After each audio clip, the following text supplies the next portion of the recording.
Back in the little room again.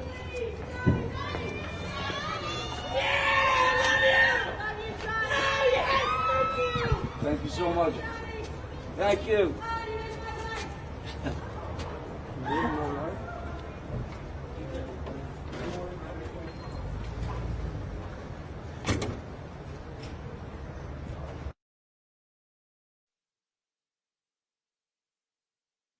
All rise. Circuit Court of Fairfax County is now in session. The Honorable Penny Escarati presiding. Good morning, Judy. All right, good morning. All right, do we have any preliminary matters before? Okay. Sure.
All right, are we ready for the jury then? Yes, sir. Okay.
morning, ladies and gentlemen. Please be seated.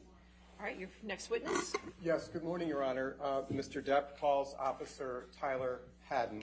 And ladies and gentlemen of the jury, the first part of the testimony you will hear is questioning by Ms. Heard's counsel, and then we'll let you know when Mr. Depp's counsel takes over the question. All right, thank you. By deposition. Thank you.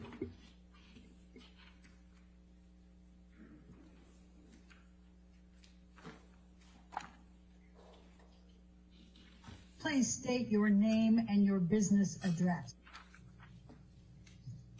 Tyler Haddon, 1546 West Martin Luther King Jr. Boulevard, Los Angeles, California. Sir, what is your occupation?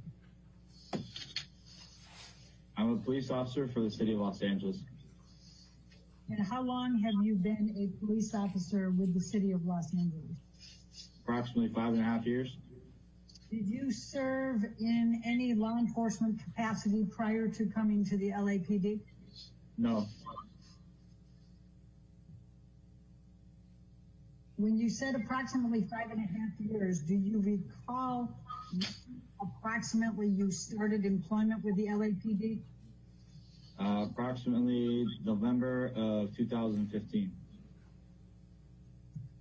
Did you attend the police academy prior to November 2015, or did you attend it after you became employed by the LAPD Your in Honor, November of 2015? Could we turn I that began volume? the academy in 2015, that November.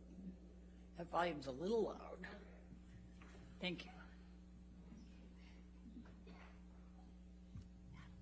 And how long were you with the academy?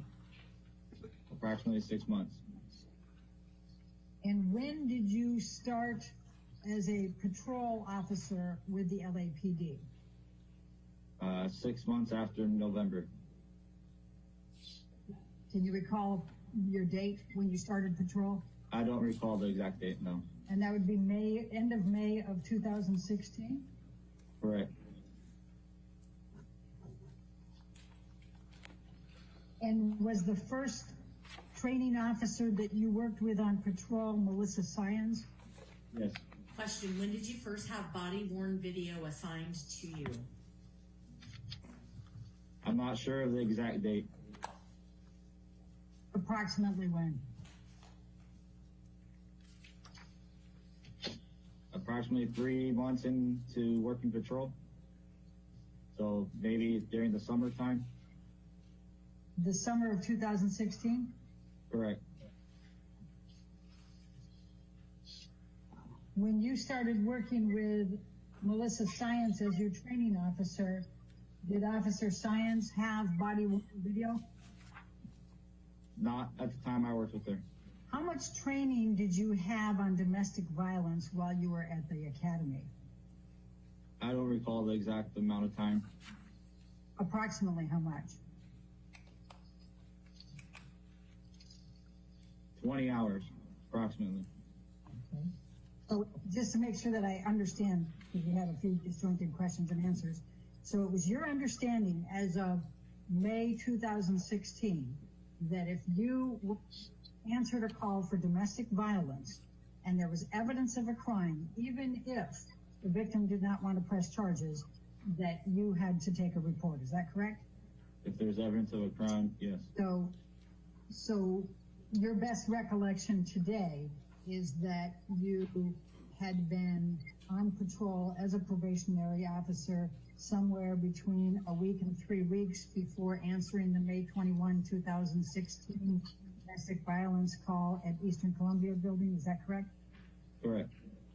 Do you recall any of the other incidents that you reported to that evening of May 21st, 2016? No. At all? Any part of them? Nope. So this was new for you working with Officer Syons, is that correct? Correct. And as the probationary officer, then you would defer to Officer Syons, is that fair? Correct. And if you could just describe to me what your understanding of Officer Syons' role was to you as your training officer in May 2016. to teach me and guide me in how to become complete the duties of being a law enforcement officer. Officer Haddon, under your understanding of the LAPD rules in 2016, if a victim of domestic violence said that the altercation was only verbal, would that require you to write a report? No. Okay. Now, I'm going to ask you to take a look at the first page of what has been marked as deposition exhibit number 1. It's actually number 3, my apologies. And this is an incident recall. What is your understanding of what this document is, Officer Haddon? It's essentially what is given to us on our computer. And what do you mean is given to us on our computer? In our car. Right, so what happens? So when we're assigned a radio call, the radio call comes to our computer in our car, and this is what we see on our screen, but in a different format. Now, how was this particular call characterized by the dispatch, at least initially? Initially, it was dispatched as a domestic radio call. Okay. And what does domestic radio call mean to you? That there's some type of, whether it's disagreement all the way up to a violent crime that's occurred between two people that are in some type of relationship or have some children in common. So, Officer Haddon, this comes out into the system, and it's accessible by all of the LAPD black and whites that are on patrol that night, correct? Yes, whoever is logged in and working that night, I could look up any division's radio calls if I wanted to. And then it has a DS and then ER after stat. What does that mean? DS means dispatched. ER means we're en route. So at 8:46 and 37 seconds p.m., your vehicle was en route to 849 South Broadway, correct? Correct. Do you recall how far away you were? I do not recall. And then it says primary unit, PD 1A1-W3. What is that? That's my call assignment. So the PD is police department. 1A1 is my car assignment. W3 means I work watch 3. Okay. Then we have at 20:57, which is 8:57 p.m., that is AS. What does that mean? At scene. Like we're there. All right. So you arrived at the scene at 8:57 p.m., correct? Correct. What did you do then? We walked to the location.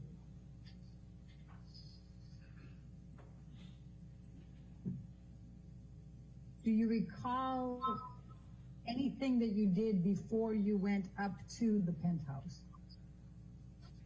We walked in and met with security who showed us where the elevator was. Did you do anything else? Not that I recall. But your best recollection is that you went in, you talked to security, and then you went on an elevator, is that right? Yes. Do you recall what time you arrived at the apartment, the penthouse? No, I don't recall. All right. Then your next entry here is 21:22. So that would be 9:22 p.m. and 57 seconds? Yeah. Okay. Met with victim, checked lock, verified husband left location, victim advised verbal. Do you see that? Mm-hmm. Who wrote that? That's what we write when we put the comments of the call of what happened in the radio call. That's what we wrote. So do you recall whether that was you that wrote that or Officer Science? I don't recall who wrote it. All right. And so you were back in your vehicle by 9:22, is that correct? Approximately, yeah. Well, if you wrote this at 9:22, would it be fair to say you were back in your vehicle writing this? Yes. Okay. Now, did you take a report? We issued a business card. I asked, did you take a report? No, Why not? because the victim didn't request a report, and during our investigation, didn't reveal that we need to take a report. So who decided to use the words victim advised verbal dispute? Whoever created the comments of the call used the word victim. Whoever gave the comments of the call used the word victim. So I don't know who that was. And I'm even more specifically asking who chose the language advised verbal dispute. It was either my partner or I. I don't recall who. Now, what is the significance of writing down verbal dispute? We're writing what happened, what we believe is happening, and what our investigation revealed. But you were not present at any time when Ms. Heard discussed whether there was any type of verbal argument. Is that correct? Was I there? Yes. Was I speaking to her? No. Was there any discussion of verbal argument in your presence when you were up in the penthouse investigating? Not that I recall. And you did not hear Ms. Heard say that it was only a verbal dispute, correct? I did not.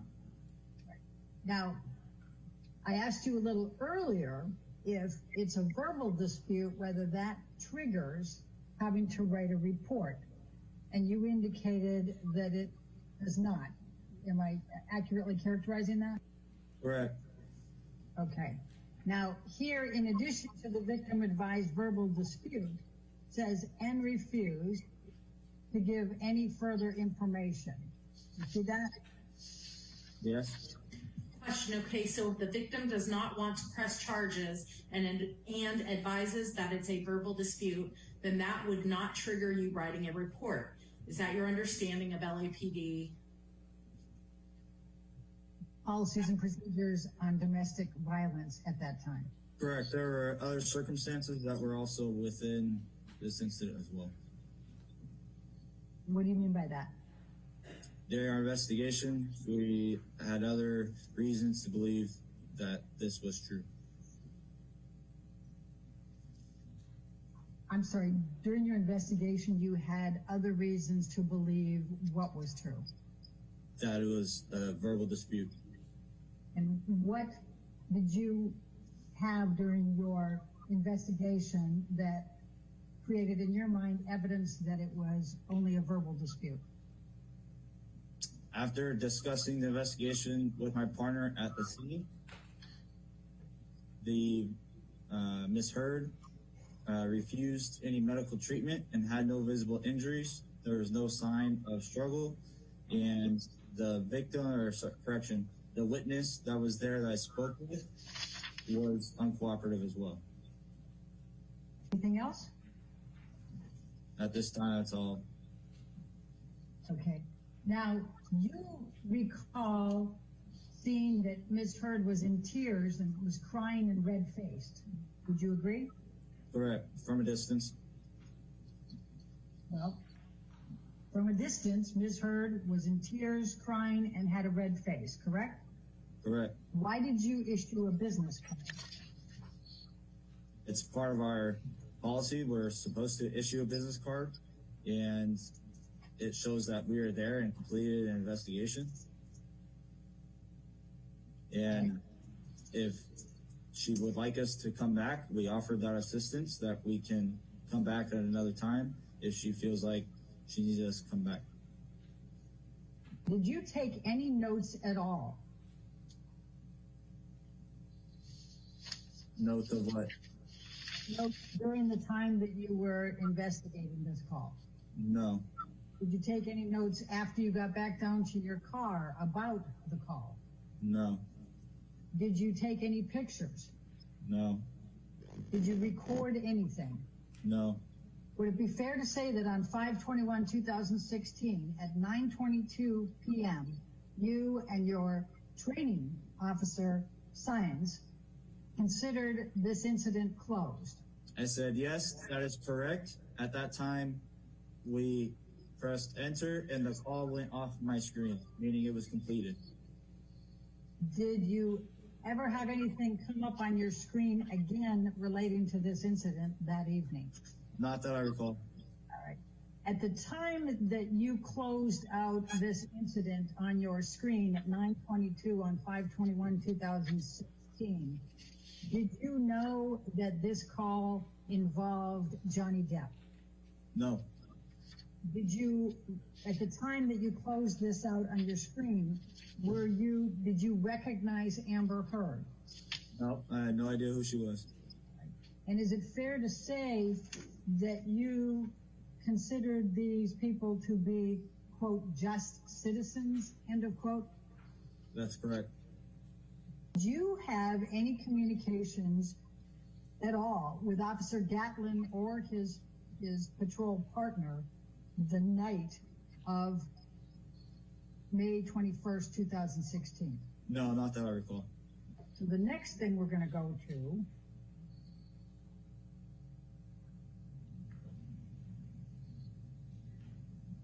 is the CAD summary, which is at page 12 of exhibit number 3.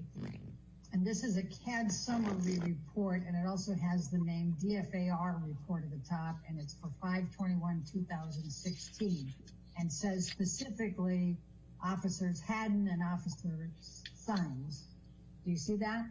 Yes. Typically, when you would arrive for your shift, was there a period of time that you would do things maybe at the precinct or whatever before you get into your vehicle and log on and go forward? Yes. All right. What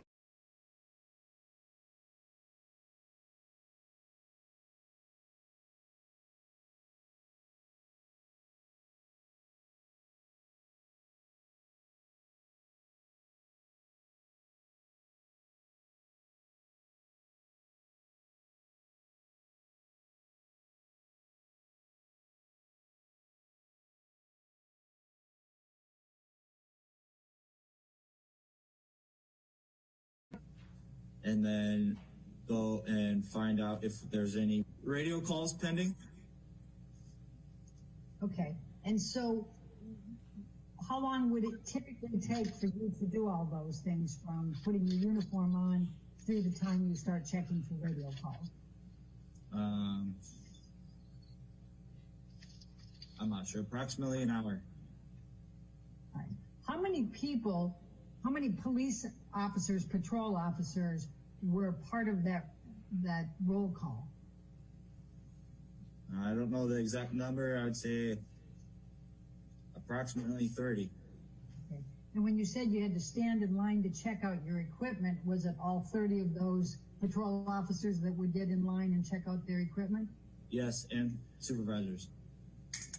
Okay. And what equipment were you checking out that night? A shotgun, a less lethal shotgun, mics for our cameras inside the car, pouches for our mics, batteries for our radios, keys for the cars, taser. I think that's about it right now. Do you have a recollection of there being cameras inside your car back on May 21, 2016? Yes, I believe so. Now, when you arrived at the penthouse, you saw that there was a female holding and embracing Ms. Heard, correct? I believe it was when I was leaving the location, when we were getting ready to leave. Okay. Now, you believed that Ms. Heard was uncooperative because she was being emotional, crying, was refusing that she was hurt, and she didn't know initially whether she wanted to file a report or not, and then she didn't want to file a report, correct? Correct. Now, you said that Officer Science told you later that Ms. Heard called the number on the business card. Do you recall when Officer Science told you that Ms. Heard called the number on the card? No, I don't recall. Do you recall approximately how much time you spent at the penthouse speaking with either the male or with Ms. Heard or looking at the premises that night? I don't recall right now. Do you recall roughly whether it was 15 minutes, a half hour, hour? I don't recall. I'm going to ask you to take a look at what has been marked as deposition exhibit number 17. I'll just scroll down so you can see that. Hold on. Do you recognize the person in this photo? I believe that's Ms. Heard. All right. Is this the same person you saw on the night of May 21st, 2016, when you arrived sometime after 9:04 p.m.? And do you recall seeing the red marks that are reflected on this exhibit number 17 on Ms. Heard? No, I was never this close to be able to examine her face. You were never close enough to Ms. Heard to be able to examine her face? Is that what you said? Correct. Okay. If you had seen this mark close enough to be able to see it, would you have believed you had an obligation to prepare a report? No, because I don't know what this is from.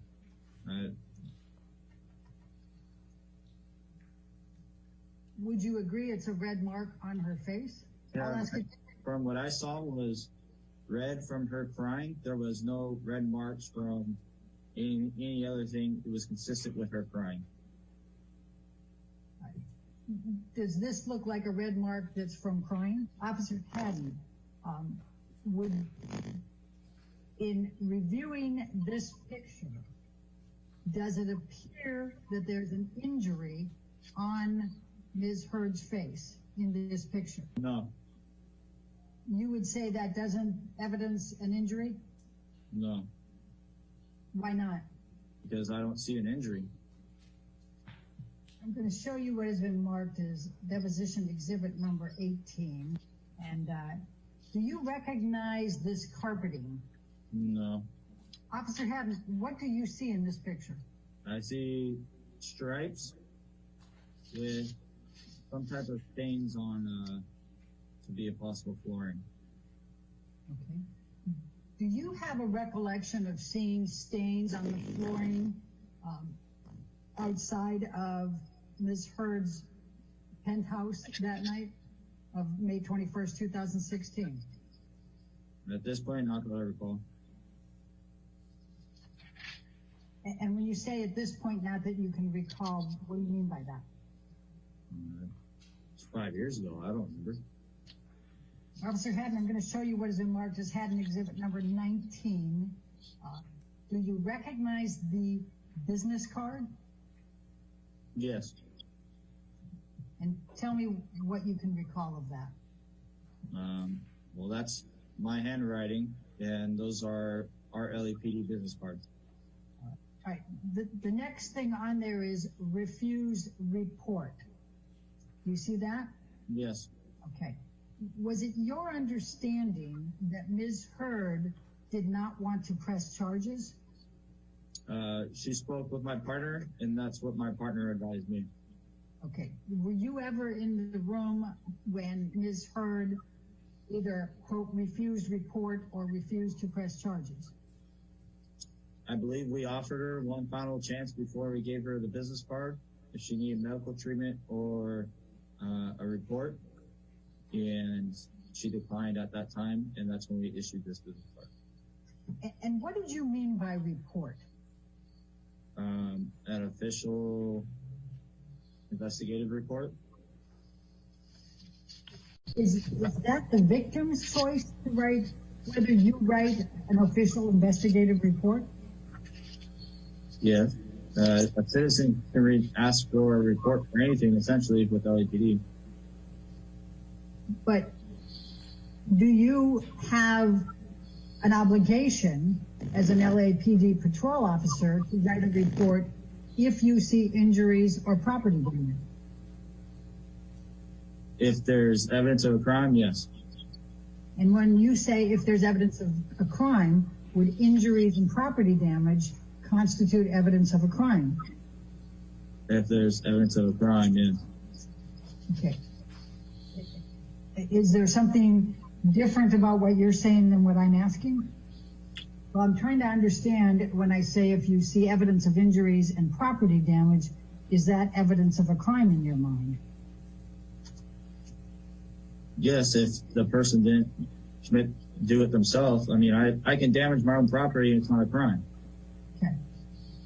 Did you have any reason to believe that Amber Heard created any injuries to herself or to the property at the time you were there on May 21st, 2016? No, because I don't recall seeing any damaged property or her obtaining any injuries or having visible injuries that I saw.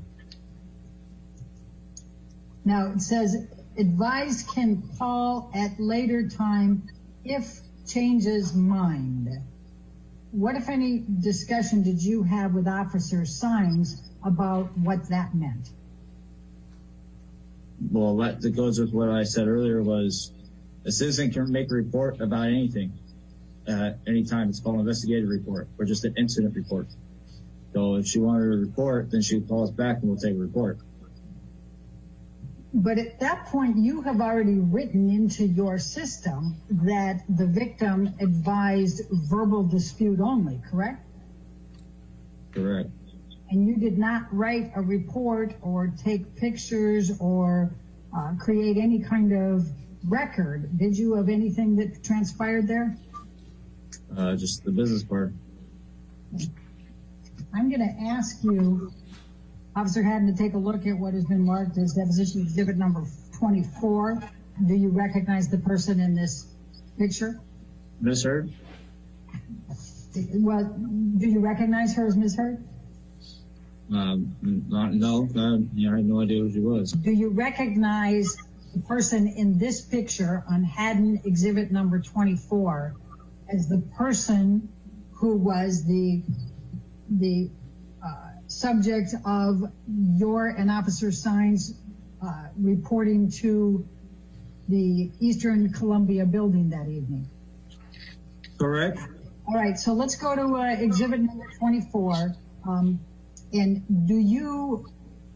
what do you see in this picture with respect to whether there is any injury depicted on Ms. Heard? I see a female white, fair skin with pink cheek. I'm sorry, with a what? Pink cheek and pink eyes. All right. Do you recognize that as a potential injury on her face? Knowing what our investigation revealed, no, that pink's consistent with Brian.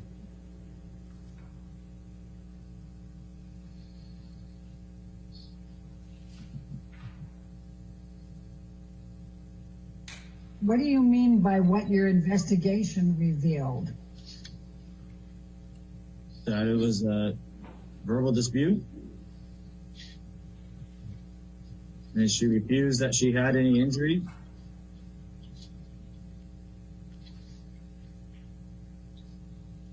And just so we're clear again, you were never in the presence of Ms. Heard when she at any time said it was only a verbal dispute, correct? Correct. Now, would you as a police officer investigating, if you saw this, what's depicted in this picture, would you believe that you need to investigate further? I would need additional information.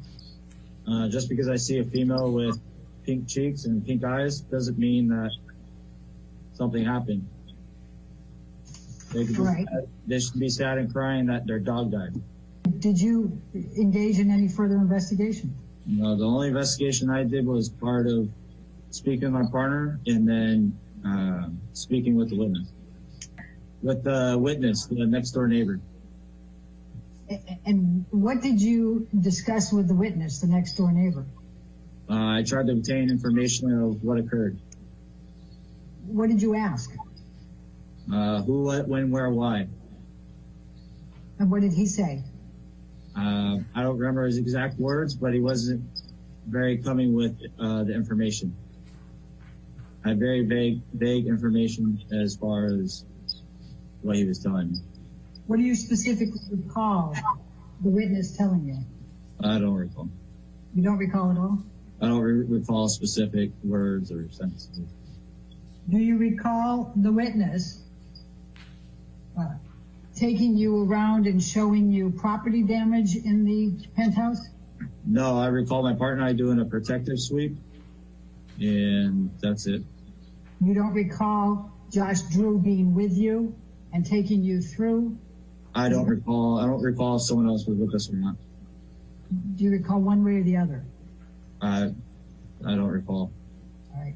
Now, you have a recollection of you and Officer Science going through the entire penthouse, is that correct? We did a protective sweep of the location that she was at. And tell me what you mean by protective sweep.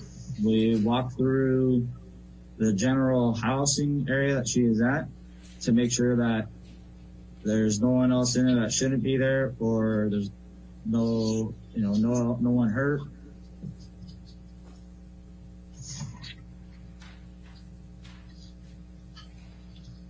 Do you recall how many rooms you went through? No, I don't. I'm going to ask you, the officer having to take a look at number 25. Do you recognize this as Ms. Heard? Yes. All right. And do you see any injuries depicted on this picture? No. I'm going to show you what has been marked as exhibit number 26. Do you recognize this as Ms. Heard? Yes. Okay. Do you see any injuries in this picture? No. I'm going to ask you the same question. Exhibit number 27. Do you recognize this as Ms. Heard? Yes. And do you see any injuries in this picture on Ms. Heard? No. I'm going to ask the same questions. Officer Haddon, I'm going to ask you to look at Haddon exhibit number 28. Do you recognize this as Ms. Heard? Yes. And do you see any injuries depicted on Ms. Heard's face in this picture? No. I show you exhibit number 29. Do you recognize this as Ms. Heard? Yes. Do you see any injuries on Ms. Heard in this picture? No. Now, you indicated that you and Officer Sines went through the apartment, correct? Correct. We did a protective sweep.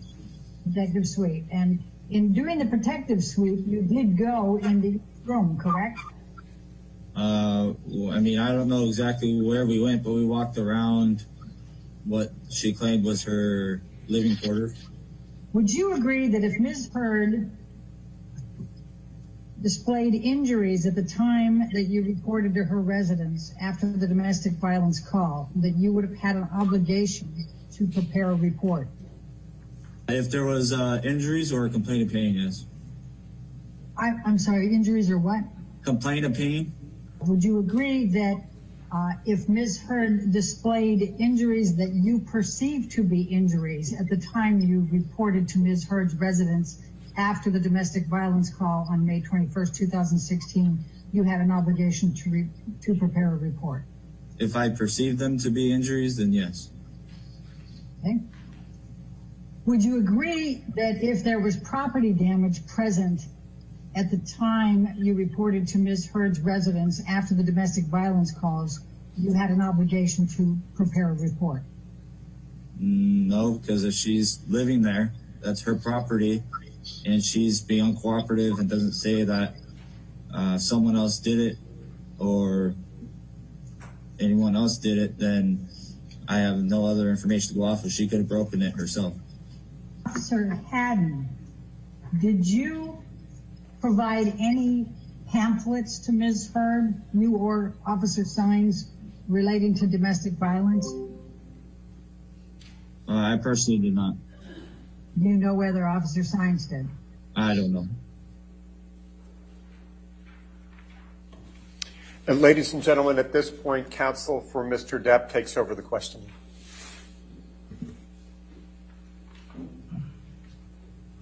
Did you see Ms. Heard's face on the evening of May 21, 2016? Yes, On how many occasions did you see her face? I believe 2. And the first time you saw her face, how close to her were you? I don't recall exactly. I think it was approximately 10 feet. Did you perceive any, did you have any problems with your eyesight at that time? No. Did you have 20/20 vision as of May 21, 2016? No, I wear contacts though, so I can't see perfectly fine. Were you wearing your contacts that evening? Yes. Did you have any trouble seeing the contours of her face the first time you saw her that evening? No. Did you perceive any signs of injury on her face or anywhere else on her body that was visible to you? No.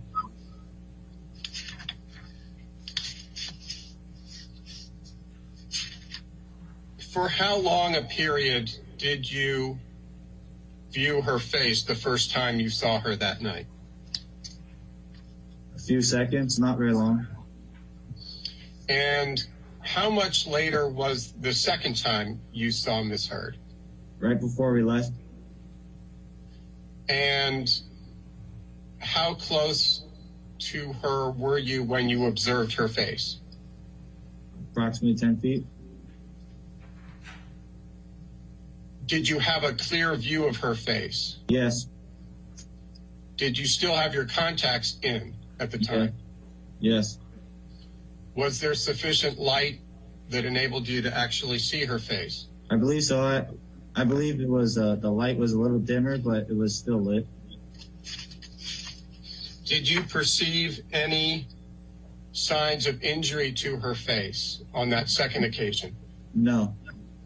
Did you see any swelling of any kind on her face, either during the first time you saw her or the second time you saw her that night? No. Did you see any marks on her face, either the first time you observed her that night or the second time you observed her? Just the redness, which was consistent with her crying. Did you see any time that night any indication of any bruising on her face? No. Did you see at any time that evening any indication or any sign whatsoever of any injury to her face? No. And going to your, was it the security, what was the term you used? The security sweep, is that correct? The protective sweep? Protective sweep.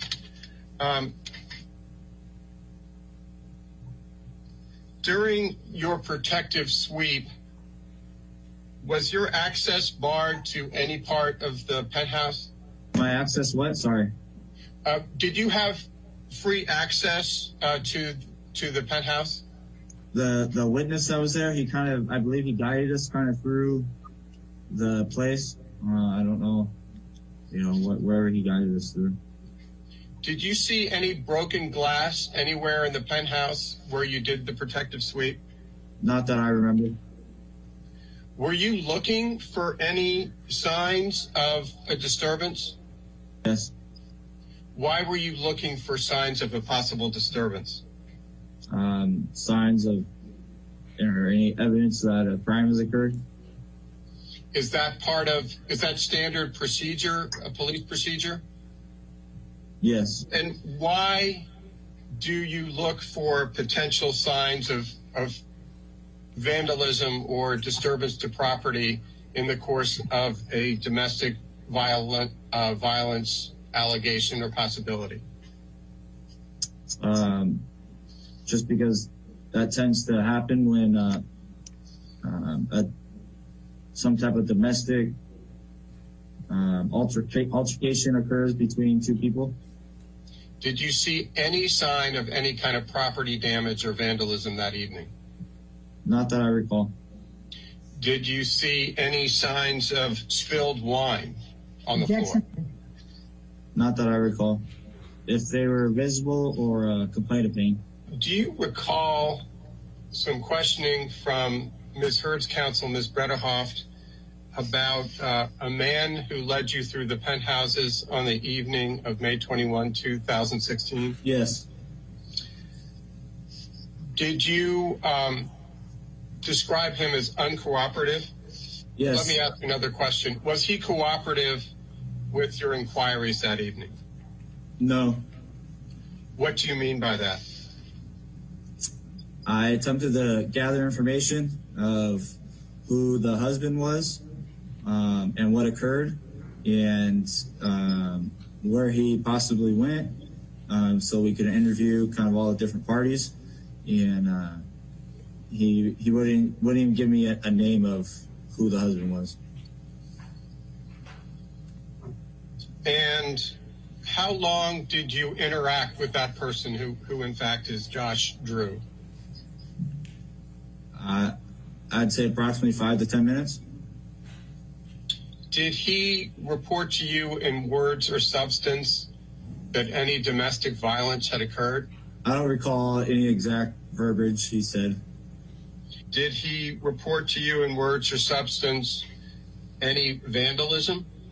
No, not that I recall. On the evening that you and your partner got a call to the penthouse on May 21, 2016, were you and your partner in a particular hurry to close out this incident? No. Were you willing to stay as long as was necessary to resolve the matter? Yes. Would you generally take notes for a verbal dispute only? When we disblow the call and we get rid of the call, we leave our comments of what occurred and what we did in that call. Would you generally write a report for a verbal dispute only? No, unless it's at the request of one of the parties.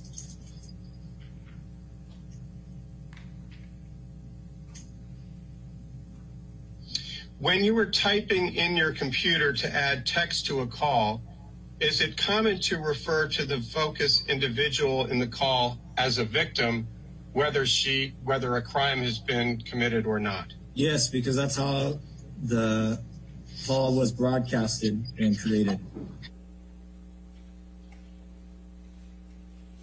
Ladies and gentlemen, at this point, counsel for Ms. Heard completes the questioning. Now, there was another woman that was present as well, correct, that night? I believe so, yes. Do you remember testifying earlier that at the end she was holding and embracing Ms. Heard? Yeah, I believe she's sitting on the couch with her when we left. Did you interview that woman? No, she was with Ms. Heard when my partner was speaking with her, I believe. I had never spoke to her. Did you ever attempt to interview that woman that was on the couch who was embracing Ms. Heard? No, because I was speaking with the gentleman outside. Do you know whether Officer Science ever attempted to interview that woman who was sitting on the couch? I am unaware. Okay. Now, let's go back to the description that you gave, and you responded again to it with Mr. Chu, that she was crying and had a red face, and you said the redness was consistent with crying. Do you recall that? Yes. Okay. Why was she crying? I don't know. That's a great question. I don't know why she was crying. Did you ask her? I personally did not, because my partner interviewed her. Then when you downloaded with your partner later, did you ask Officer Science why Amber Heard was crying? No, my partner never advised me. She spoke with her while I was speaking with the gentleman. Do you recall that you testified that there was another woman who was embracing Ms. Heard on the sofa at the end of your visit? Yes. Do you recall asking why she was embracing and holding Ms. Heard? Why did you not ask either the other woman or Ms. Heard why the woman was embracing and holding Ms. Heard? Why I did not is because we were trained in the academy to separate the parties and to try and attempt to build a rapport with the individual we're speaking with. Therefore, it was two females and my partner was female, so therefore my partner spoke with the female. Would it be fair to say you deferred to Officer Sines to conduct any type of investigation with both Ms. Heard and the other woman who was embracing her? I know my partner spoke with Ms. Heard. I am unaware. I cannot testify if she spoke with the other female. When you said you learned at the academy to divide up the parties, was it your understanding that parties meant the victim and the suspect? All parties. Do you know whether anyone made an attempt to divide up the woman from Ms. Heard, the woman that was embracing her? I'm unaware. Okay. Now, the redness that you said was on Ms. Heard's face when she was crying and emotional, could it also have been consistent with injury? I do not think so. I perceived it as redness from crying. Did you consider whether the redness on the face might be from something in addition to crying? No, I did not. And you had never met Ms. Heard before, correct? Never even seen her. And would it be fair to say that you don't know what Ms. Heard's, what her characteristics are for swelling, bruising, redness, correct? Correct. I'm going to ask you, Officer Haddon, to look at what has been marked as Haddon Exhibit number 8, and it's from the Office of the Chief of Police, and it's dated November 24, 2014, and the subject is Domestic Violence Supplemental Report, Form 15.40.02 revised. Do you see that? I do. This was provided to us by the LAPD in response to our document requests. Did you have an understanding that there was a domestic violence supplemental report form that was in place as of May 21st, 2016? Yes. I'm going to show you what is Exhibit number 9, and this is called Domestic Violence Supplemental Report. And it is something, is it your understanding that the police officer fills this out? Yes, we filled out. Okay. Do you recall whether you had filled out this supplemental report at any time prior to May 21st, 2016? I don't recall. Now, if we look at the first column on the domestic violence supplemental report, it has a column that says victim. And then there are a number of descriptive words underneath with boxes. Do you see that? I do. All right. Now, the first one is shaking. What, if any, observations did you make of Ms. Heard shaking? No, I don't recall. All right. What, if any, observations did you make about Ms. Heard being unresponsive? The little time I dealt with her, yeah, she was unresponsive and crying. I'm sorry, I didn't catch the first part. She was unresponsive and crying, did you say? Yes. Okay. And I guess you've answered the third one here, that she was crying, correct? Yes. All right. And what, if any, observations did you make of whether Amber Heard was scared? I didn't. You didn't what? I did not observe. I'm sorry. Are you finished with that answer? It sounded like it was a half. I just want to make sure you were. Yeah, I did not observe her being fearful. Okay. But Ms. Heard did not want to file a report, correct? Correct. She did not want to press charges, correct? Correct. And she did not want to tell you the name of her husband, correct? I don't know because I didn't talk to her. Well, do you recall testifying earlier that Ms. Heard was uncooperative? Yes, she was uncooperative with my partner. All right. And do you recall testifying that Ms. Heard was uncooperative because she was emotional, she was crying, she wasn't sure whether she wanted to file a report or not, and she was not, then she said she did not want to? Yes, that's what she had spoken with my partner about. Do you know why Ms. Heard did not want to file a report or did not want to press charges? No, I did not. Officer Haddon, I'm going to show you what has been marked as deposition exhibit number 10, and I'm going to have you looked at it. It starts out with Field Notebook Divider Domestic Violence Laws, LAPD Form 18.30.02. And it has the date. This is date of January 31, 2010 at the bottom with the footnote. I'm going to just direct your attention here to case preparation, and this is relating to domestic violence laws. Case preparation says, note the complainant's emotional and physical condition. Do you see that? Yes. Okay. And then ensure all evidence is gathered and preserved, e.g. bloodied clothing, damaged bones, damaged property.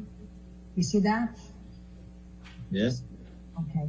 Did you or Officer Sines provide any kind of notes relating to Ms. Heard's emotional and physical condition on May 21, 2016? No.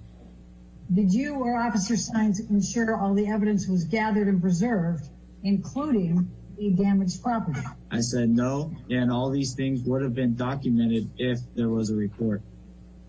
All right, let's go to the next bullet point. It says, ensure photographs are taken of injuries or lack of injury to complainant and accused, both the day of and day after.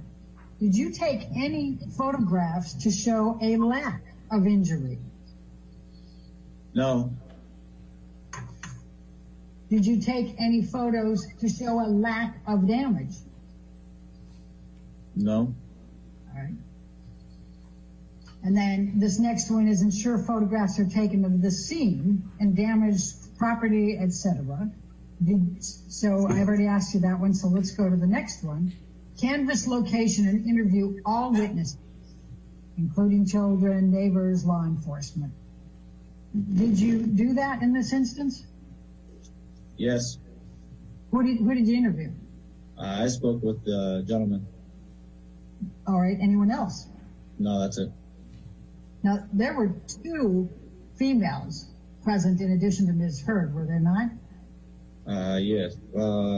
Including her, I believe there's 2. You don't recall the 3rd woman there? No, I don't recall a 3rd woman being there. All right. Did you ask if there was anybody else that was present who had witnessed any aspect of this? I don't recall exactly, but... Let's go to exhibit number 11. So what did you determine this call was after your investigation?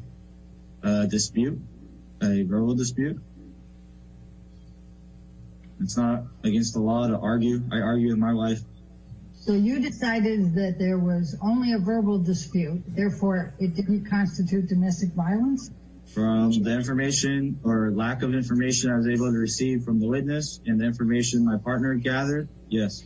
Is it your understanding that a police officer can be brought up on charges of misconduct if they engage in neglect of duty? Yes. All right. Is it also your understanding that a police officer can be brought up on misconduct charges at the LAPD if they violate department policies, rules, or procedures? Yes. And is it your understanding that a police officer can be brought up on charges of misconduct if they engage in conduct which may tend to reflect unfavorably upon the employee or the department? Yes. All right. Thank you. Your next witness is by deposition also. I assume you need a few minutes to switch that out, or are you ready to? We're ready. Well, actually, I think we still have an exhibit we're working on now. Oh, I think that's right. Okay, well, we go ahead and, it's early, but let's go ahead and take a morning recess for 15 minutes so we can take care of that and get it set up with the next deposition, okay? So don't talk to anybody and don't do any outside research, all right?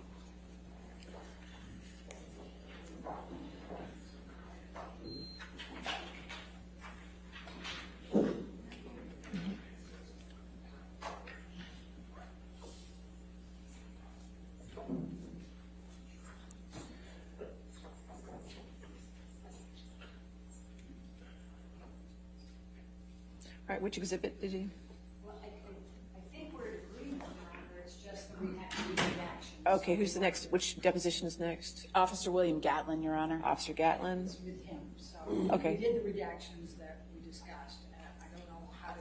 I haven't seen it yet, so I All just right, need why to don't I go ahead and confirm. take the 15 minutes, and when I come back, we can figure it out. So, Because I don't think we were in disagreement on anything else. okay, and how long is this deposition? I believe it's around 35 minutes, Your Honor. Okay, so we'll be able to start the next one right after should be that. able to, yes. So why don't you go ahead and get the exhibits for the next one after that as well, and I'll come back at 11:20 and we can do both of them, okay? Thank you. All right. Thank you, Your Honor.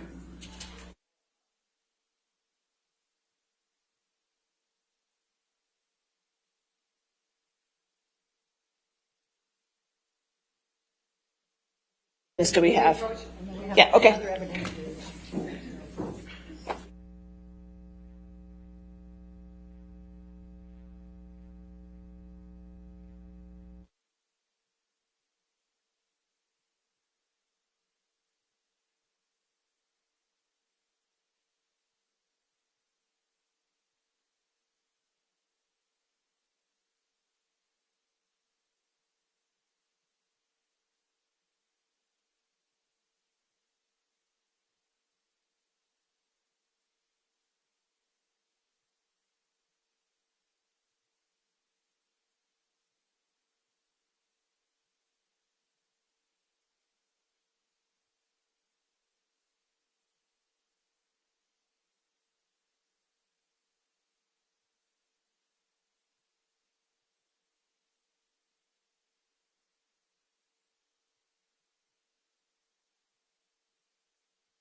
All right. Are we ready for the jury then? Yes. Okay. Yes, Your Honor.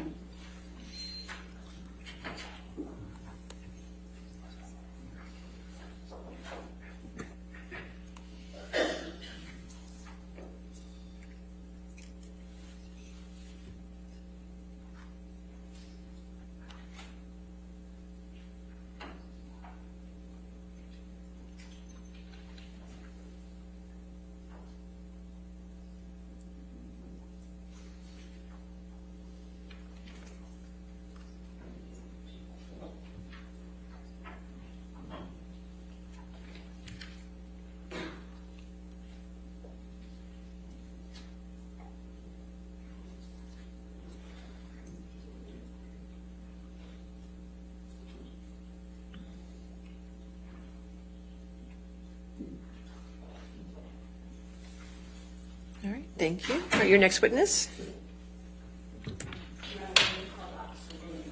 Okay, Officer Gatlin. Can you just spell the last name for me for the court reporter? Gatlin. Okay, thank you.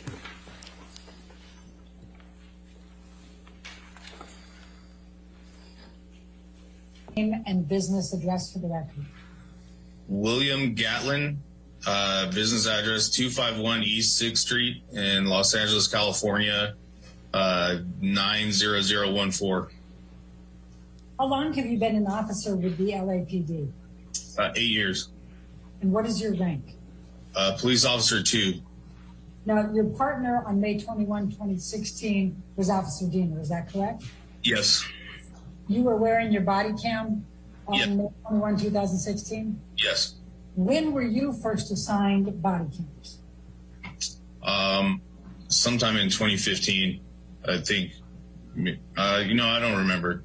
Officer Gatlin, I'm going to show you what has been marked as Defendant's Exhibit number 6. And I'm going to go ahead and go down to the second page.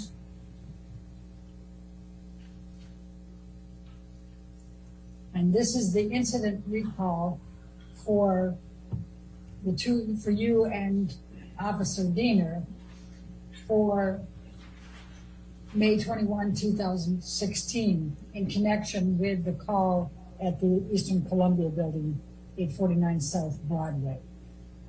Now, Officer Diener indicated that he believed that he was driving that night. Is that your recollection as well?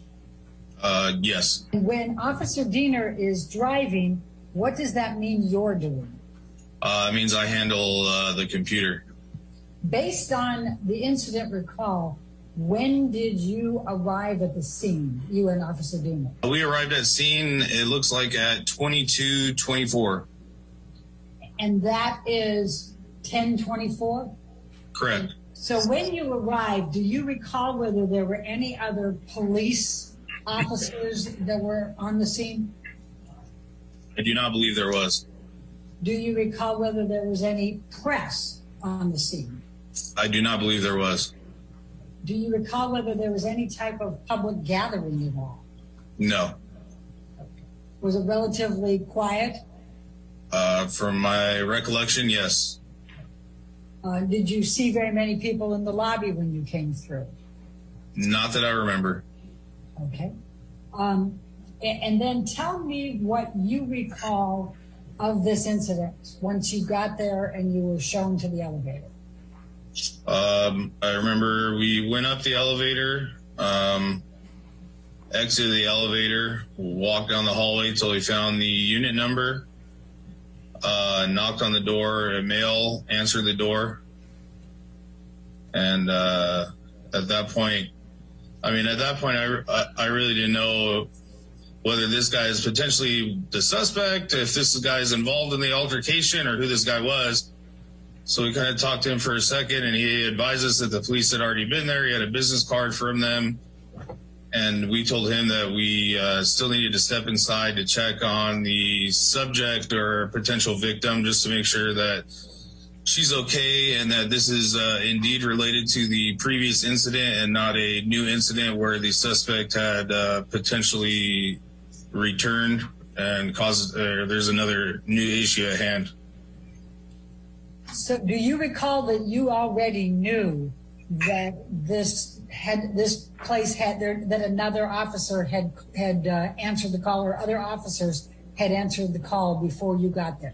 Yes, I already knew there was a previous caller. And how did you know that? Just kind of keeping track. When you're on the computer, you kind of are able to keep track of the calls throughout the night and where they're at and what's going on. And did you know that Officer Sines and Haddon had been the ones who had answered the call earlier? I believe so. Okay. Did you speak with Officer Sines or Officer Haddon before you went to the Eastern Columbia building? No. I'm going to take you down to the same exhibit. The page that's Bates stamp numbered LAPD 11. And I'm going to ask you, this is a TOMSG data log. Do you recognize this document? I've never seen this before. I've never seen one of these documents before. All right. Do you have a recollection of receiving an administrative message at 22:22:30, which would be 10:22:30, saying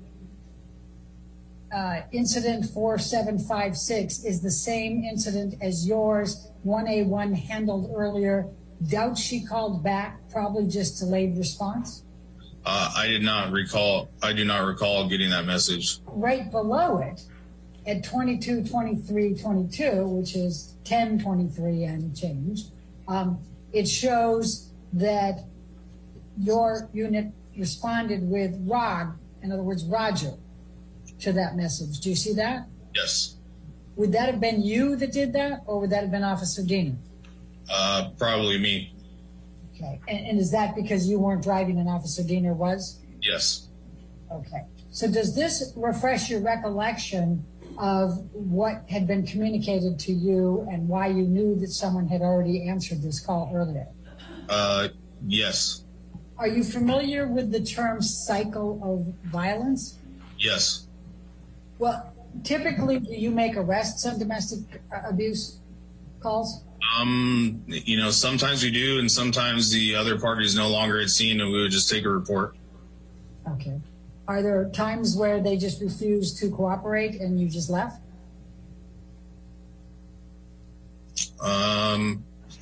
Yeah, there are times like that. You were going to say, but what? I guess like the totality of the circumstance based on, just because someone's uncooperative doesn't automatically mean that we'll just leave. If we're, observe some kind of injuries, or if there's a third party witness that's cooperative, that could lean in, where even if the victim's uncooperative, that would still take some sort of action. Now I'm going to ask you to turn to page 13 here. And this is the CAD summary report.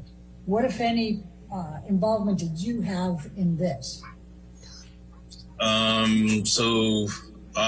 would be the one that kind of closes out the incidents on the computer. So the writings over to the right of the screen would be what I would type into the computer to close out the call.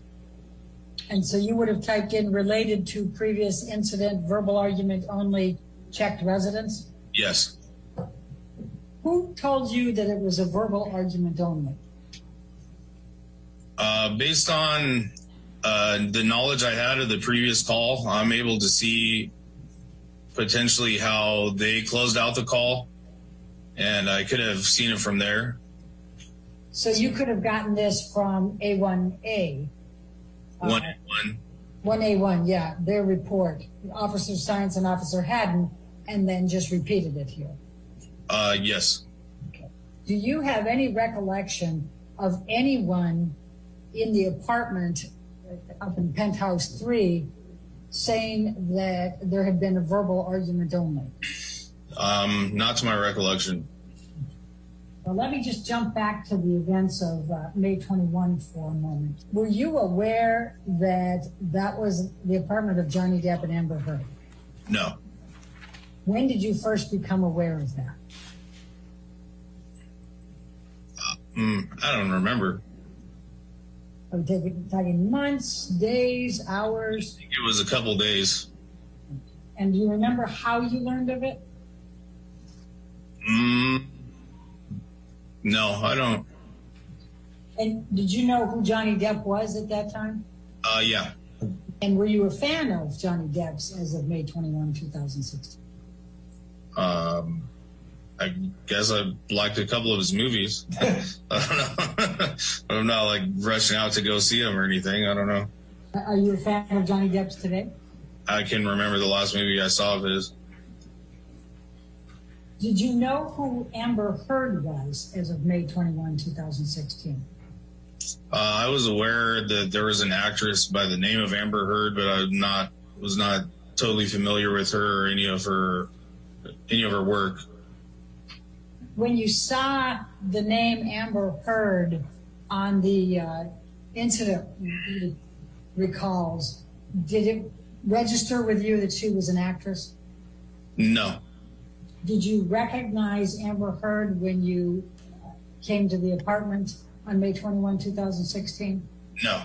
How close did you come to Amber Heard while you were in the apartment?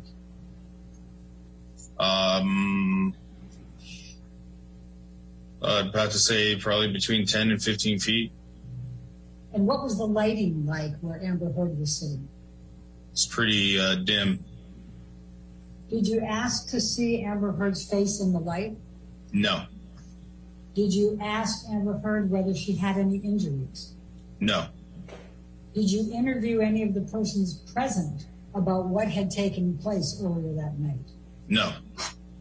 Why not? Because I was aware that there's a previous call regarding the incident, and the male that answered the door kind of made it clear to us that this is still left over from that same incident, and a new incident had not occurred. So I didn't feel the need to at that time. Did you go through and search the entire apartment, including bedrooms, offices, and other areas? No. Again, why not? It's the same as I explained earlier, and they were all adamant that her husband was no longer at scene. Did you go into any of the other adjoining apartments? No. You asked where the husband was. Why did you ask where the husband was? Because in the comments of the call, it stated the husband and wife were arguing. Okay. And it was also a domestic violence. Yeah, it's a domestic violence call, and it wouldn't be uncommon for, the male to answer the door to tell us that he's not the husband, and later it turns out that he is. So, we kind of have to talk to the other party involved to make sure that that's not the male that's involved in the argument. Did any of the four people that were in the apartment identify Johnny Depp as that male? No. Was there any effort by any of the people in that apartment to get you to press charges or investigate further? No. Would you say the people were reluctant to even have you come into the apartment? It felt that way. And what occurred that made it feel like that to you? That they didn't want you in the apartment. Just the way that the male was acting to answer the door. He kind of just said, "Oh, let me just go grab the business card from the previous call." And then even still, when we had went inside, it didn't seem like anybody was particularly eager to talk to us. I'm going to ask you to take a look at Exhibit 1, Defendant's Exhibit 1.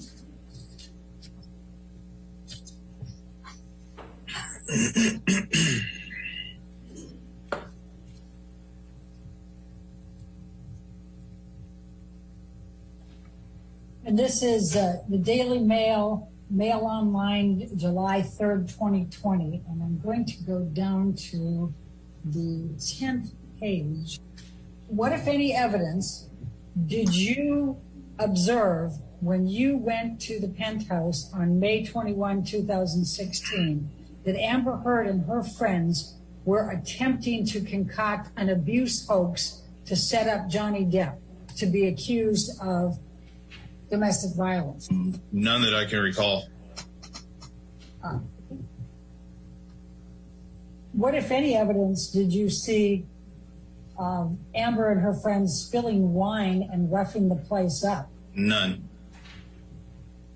And what, if any, evidence did you see that Amber and her friends had concocted and gotten their story straight and were relaying them to you when you arrived?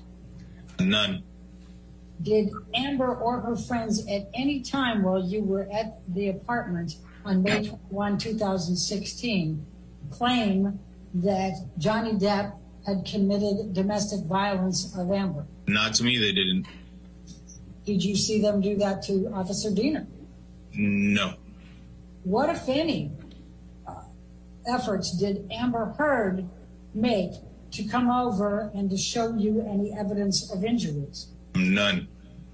And what, if any, effort did Amber Heard or her friends make to try to show you any type of property damage? None. And what, if any, evidence do you have that Amber or her friends placed a second call to 911?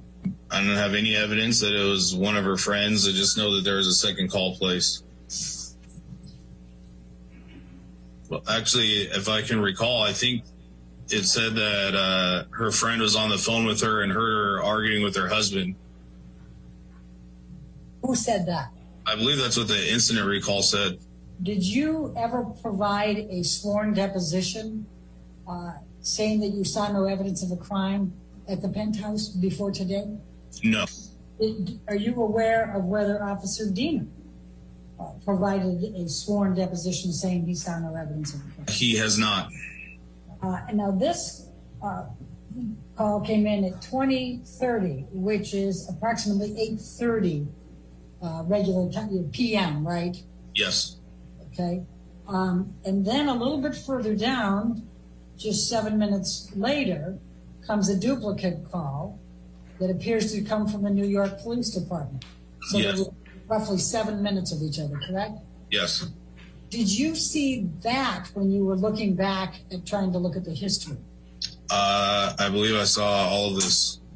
Did you see in any of the incident recalls or any of the documentation that you reviewed that the officers, Officer Science and Haddon, reported to the scene, left the scene, closed out, and then another call was made to come to 849 South Broadway? Yes. What did you see? The second call created was the one that we had received. And it says, this is 2209, which would be 1009, right, roughly? Yes. It says, teletype from NYPD ICAP. Female stated she was on the phone with her friend. She began screaming at her husband. Subject, Amber Heard. Husband, Johnny Heard. Male, 53 years old, 5'11", NFD, NFI. Do you see that? Yes. Okay. But that's New York Police Department. And back here, it says New York Police Department, correct? Correct. Okay.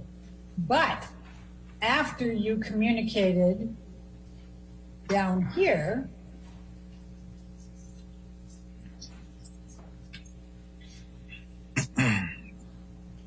on the administrative text messages, and I'm now on LAPD 11,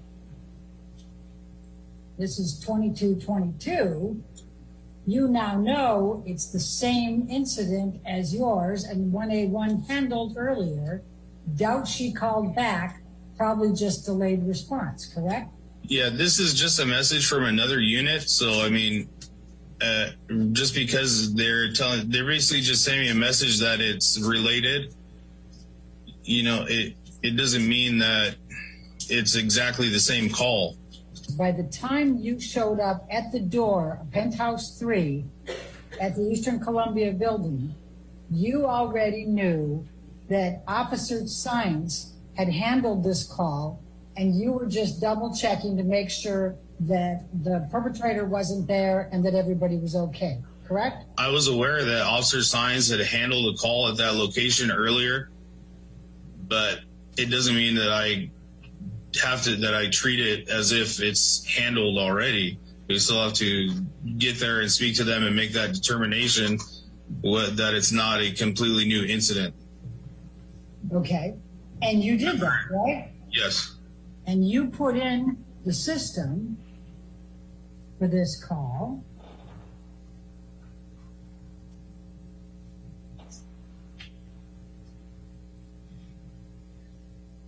Twenty 2046 to 2122, met with Vic, checked location, verified husband left location, victim advised verbal dispute and refused to give any further information. Actually, that was Haddon and Sons, right?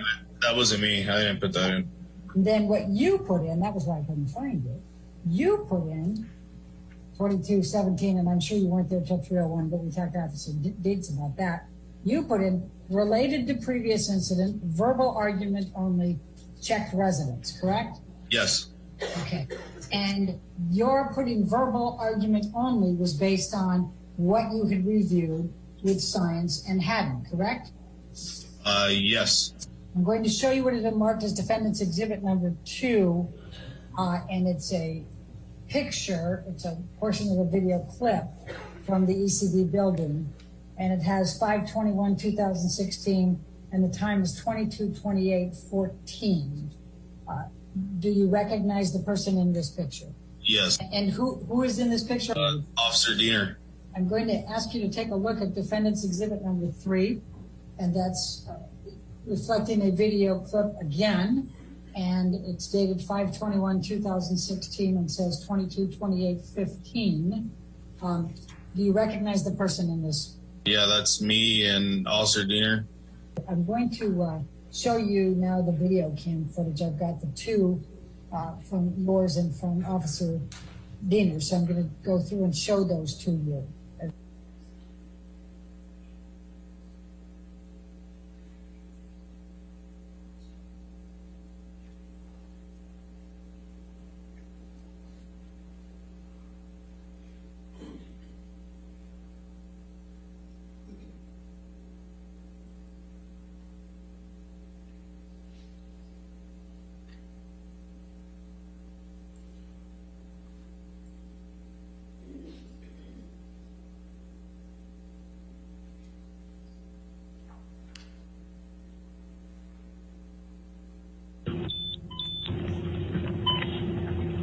Coffee's hot. Burn it up. Word around penthouse 3. Penthouse. Be advised, we're stepping on onto the penthouse floor.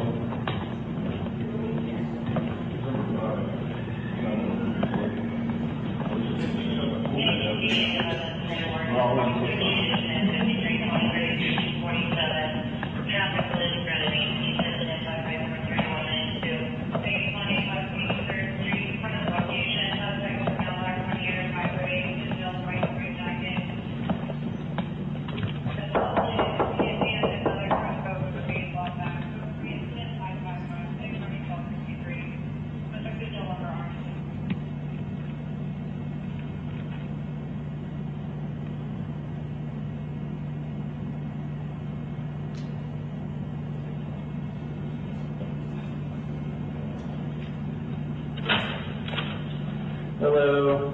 Officers, how you doing? Doing all right.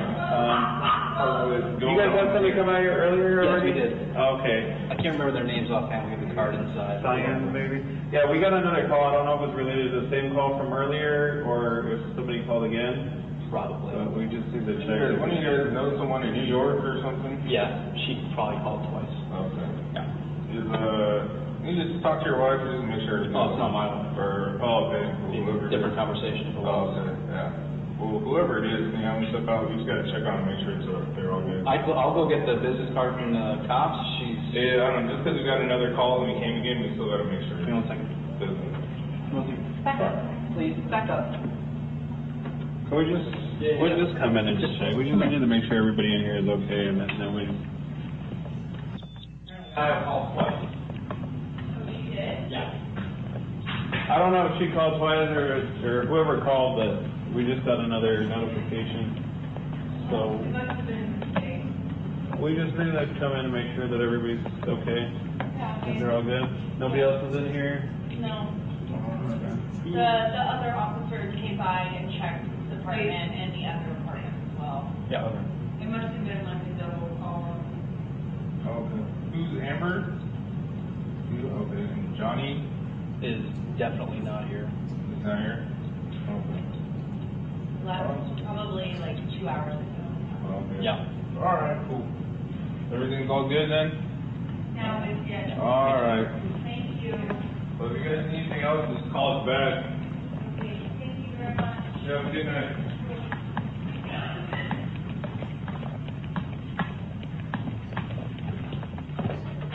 Thank you, officers. Yep, thank you. Have a good night.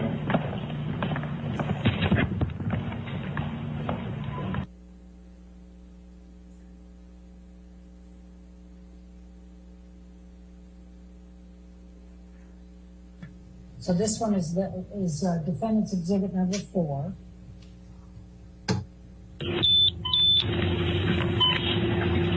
Coffee's hot. Burning up. Word around penthouse 3.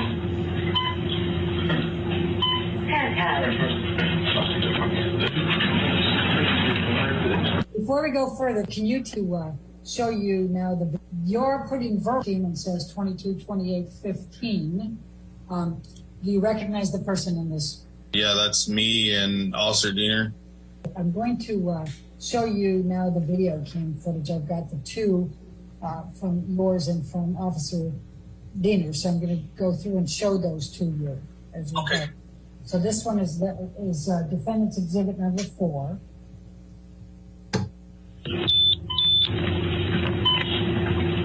Coffee's hot. Burning up. Word around penthouse 3.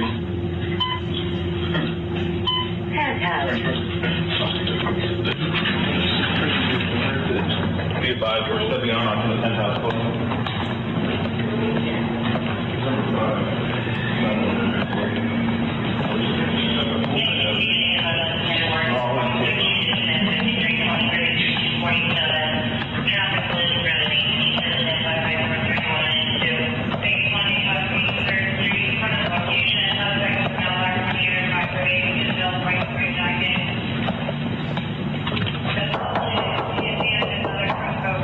Before we go further, can you tell whether this one is your video cam footage or it is Officer Diener's? This appears to be Officer Diener's. And so that's you over here? Yes. Can you tell whether it's you or Officer Diener that's saying Officer Signs? I cannot tell. Okay. How did you know that it was Officer Signs who'd been there? Because I was aware which unit had responded to the call there, and I knew that she was working that unit. I don't know if it's related to the same call from earlier or if somebody called again. Probably. We just need to check. One of you guys know someone in New York or something? Yeah, she probably called twice. Okay. Yeah. You just talk to your wife just to make sure. Oh, it's not my wife. Okay. Whoever. Different conversation. Okay. Yeah. Well, whoever it is, we just got to check on and make sure they're all good. I'll go get the business card from the cops. Yeah, I don't know. Just because we got another call and we came again, we still got to make sure. Give me 1 second. Now, would you say, and I'll represent this as Josh Drew, and he's already provided testimony. Would you say that Josh Drew was discouraging you from even coming into the apartment or seeing Amber Heard? Yes. I don't know if she called twice or whoever called, but we just got another notification. So It must have been a mistake. we just need to come in and make sure that everybody's okay. Yeah, They're all good. Nobody else is in here. No. Okay. The other officers came by. All right. Officer Gatlin, can you tell which one of these people is doing the talking, of these 3 girls, women? I can't tell for certain, but it appears to me it's the girl in the middle. That's the one that's leaning forward with the white shirt. Do you know which one of these is Amber Heard? From this view, I can't tell. All right. Do you know what color hair the person that's the most forward, that's in the middle, has? I can't tell from this. Okay. Can you tell what color hair the woman, the furthest right is? It's in front. I can't tell. It looks like her head is in a shadow. Okay. Can you tell what color hair the person that's middle but in the back? No, same. Everything looks like the tops of their heads are in shadows. All right. And you believe that the one to the left is Amber Heard? No, I believe that that's the one that's doing most of the talking. I had checked the apartment and the other apartments as well. Yeah. It must have been like a double call. Okay. Who's Amber? Okay. And Johnny Is Did you see anybody acknowledge that they identify themselves as Amber? It looks like it was the girl sitting furthest away from me, or furthest away from the camera. Okay. And how would you describe the lighting in there? Pretty dim and dark. You said earlier you thought you were 10 to 15 feet away. How much would you estimate now that you are looking at this on body cam? How far away are you from the three women? I would still say it's in that range. Did you get a clear look at any of these three women? I can't remember. And did you ask to have any of them come out into the lighting so that you could take a better look at them to see if potentially they might have injuries? No. What perception did you have about the level of cooperation of these four individuals with your answering this call? Pretty low level of cooperation. Okay. Now can we bring up exhibit number 5? It's the other video. I just want to run through both of them because there's a little bit of a different angle in the two.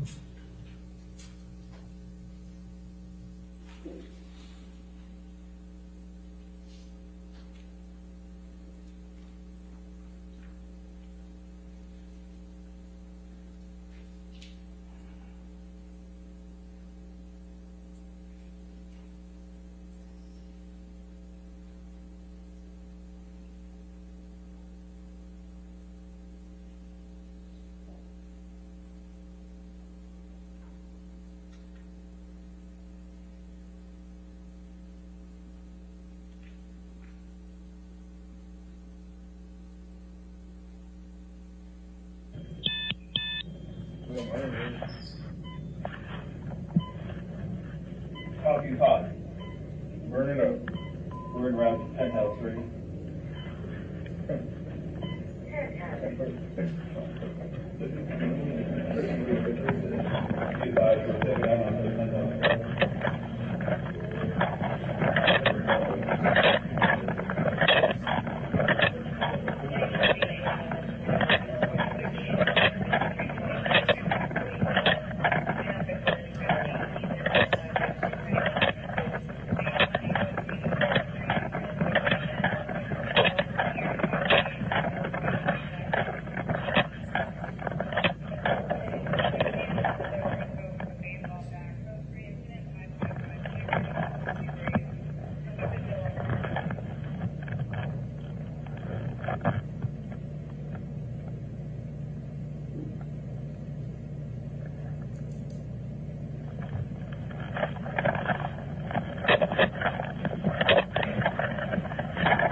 Come out here earlier? Yes, we did.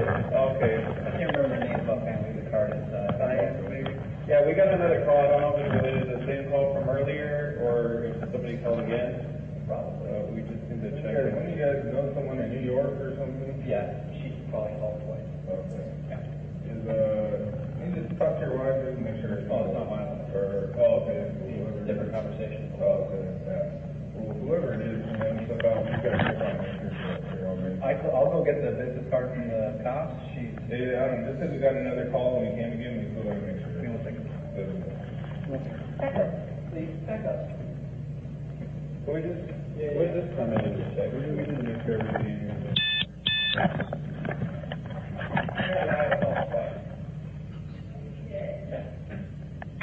don't know if you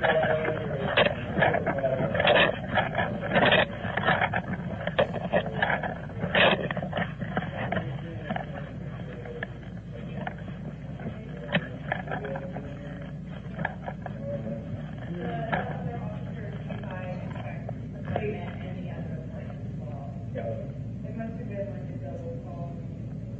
Okay. Who's Amber? You? Okay. And Johnny? Is definitely not here. He's not here? Okay. Probably like 2 hours. Okay. Yeah. All right, cool. Everything's all good then? All right. Well, if you guys need anything else, just call us back. Have a good night.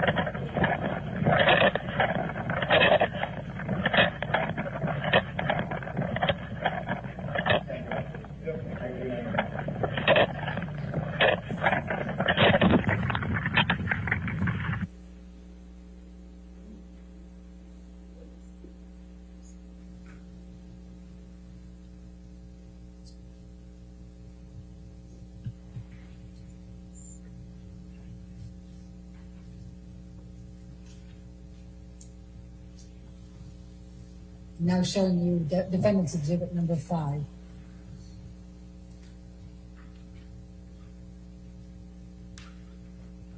And let me just stop you for a minute. Does this appear to be the video cam from your video cam? Yes. Talking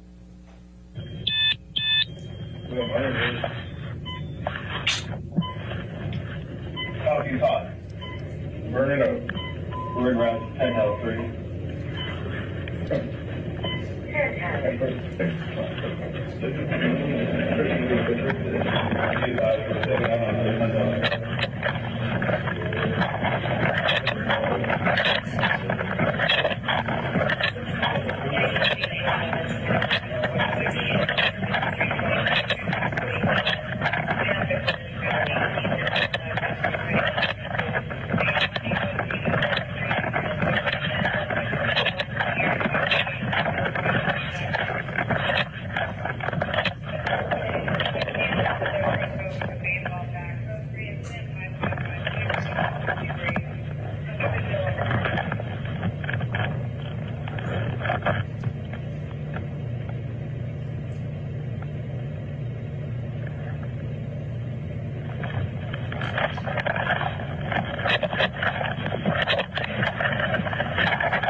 Yeah, we got another call. I don't know if it's related to the same call from earlier or if somebody called again. Probably. We just need to check. When you guys know someone in New York or something? Yeah, she probably called twice. Okay. Yeah. Can you just talk to your wife just to make sure? Oh, it's not my wife. Okay. Whoever. Different conversation. Oh, okay. Yeah. Well, whoever it is, stuff out. You guys are trying to make sure you're all good. I'll go get the business card from the cops. Yeah, I don't know. Just because we got another call and we came again, we still got to make sure. Back up. We just come in and just check. We didn't make sure everything.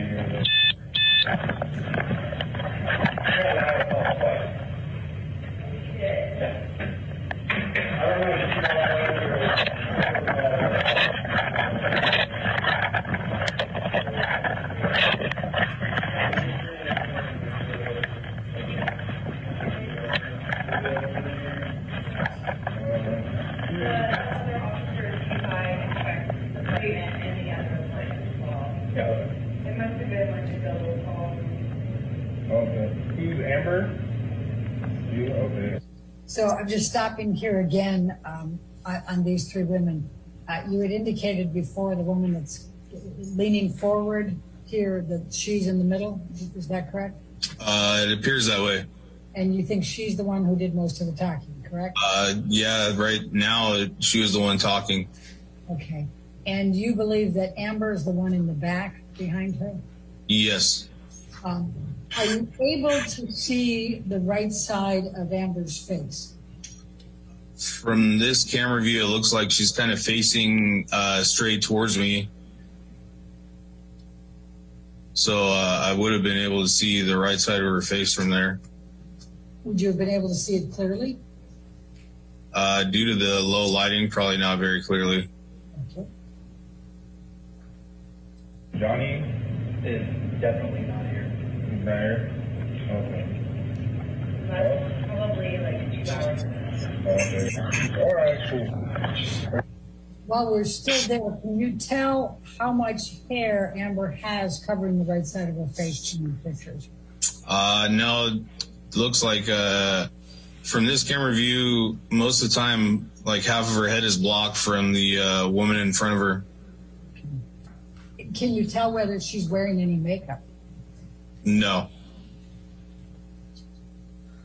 Everything all good then? All right. If we get anything else, just call us back. Have a good night. Do you recall looking for any injuries in the faces of the three women? No.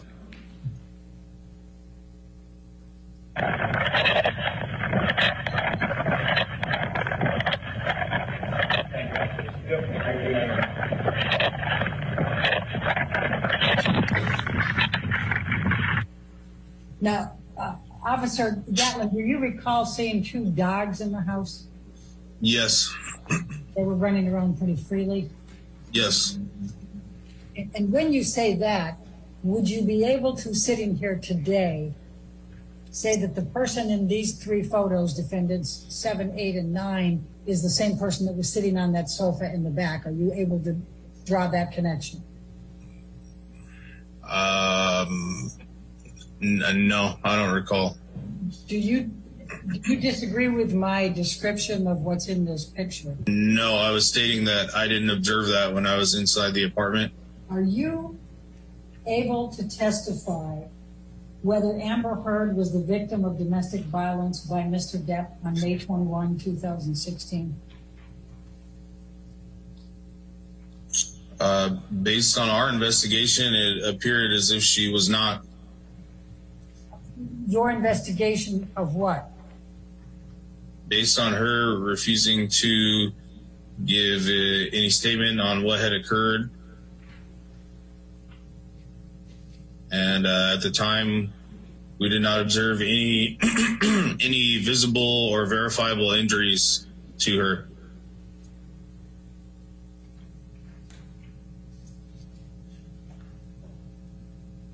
Anything else? Not that I can recall. Right. So did you interview any of the three other individuals in the apartment? No. Did you ask any of the individuals to give you a statement about what transpired? I believe the female that was sitting in the middle of the three told us that everything was fine and that the other officers had already conducted an investigation on the incident prior to our arrival. Did you ask that individual to give you a statement? Outside of that, no. Did you take that individual aside and try to interview her without the others present? No. Why not? As I just stated, everybody there had told us that the officers who had responded a couple hours before us had conducted the investigation, and this is our call is still stemming from that incident, and there had been no change in the circumstance since then. Do you know whether Officer Sines and Officer Haddon took any of the individuals aside and interviewed them? No. Did you at any point ask Amber Heard to come forward and examine her in the light to see if she had any injuries? No. Did you take a flashlight just to see if she had any visible injuries to her face or her body? No. Did you ask Amber Heard if she had any injuries? No. I'm asking whether you're in a position as a police officer to testify under oath that Johnny Depp did not commit any abuse of Amber Heard on May 21, 2016. I don't believe I'm in the position to testify whether he did or did not, because I was not there when the incident potentially occurred. Okay. And you didn't conduct your own independent investigation, correct? Outside of the female telling us that everything was fine and the male that answered the door, that told us that the other officers had already came and talked to everybody, and she told us they checked both the 2 apartments. So I felt at that time sufficient that, as I stated, there's no change in the circumstance from the previous call. So we did not go further into investigation. And that's the extent of your investigation, correct? Correct. Did you do that night on May 21, 2016? Did you do anything other than what we have looked at on the video camera in connection with investigating whether Johnny Depp committed domestic violence with Amber Heard on May 21, 2016? No.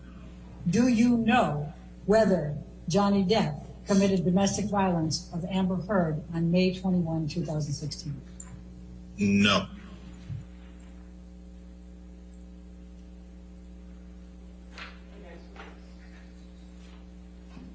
Sorry, your next witness? Alejandro Romero. Alejandro Romero.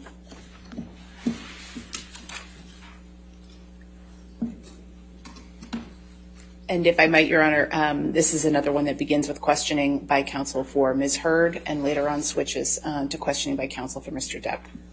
Okay, thank you.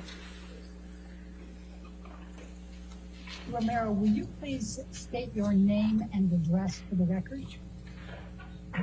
My name is Alejandro Romero. I go by Alex. What is your current occupation? I work at the front desk of the Eastern Columbia building. And is that for the Action Property Management Company? That's correct. How long have you been employed at the Eastern Columbia building? Approximately 13 years. And could you please describe what kind of work you do for the Eastern Columbia building? Most of it is just access control, and I deal with a lot of residents regarding their packages and food deliveries. Okay. And have you done that pretty much the whole 10 years? That's correct. I'm going to take you back to 2015 and 2016 for a moment.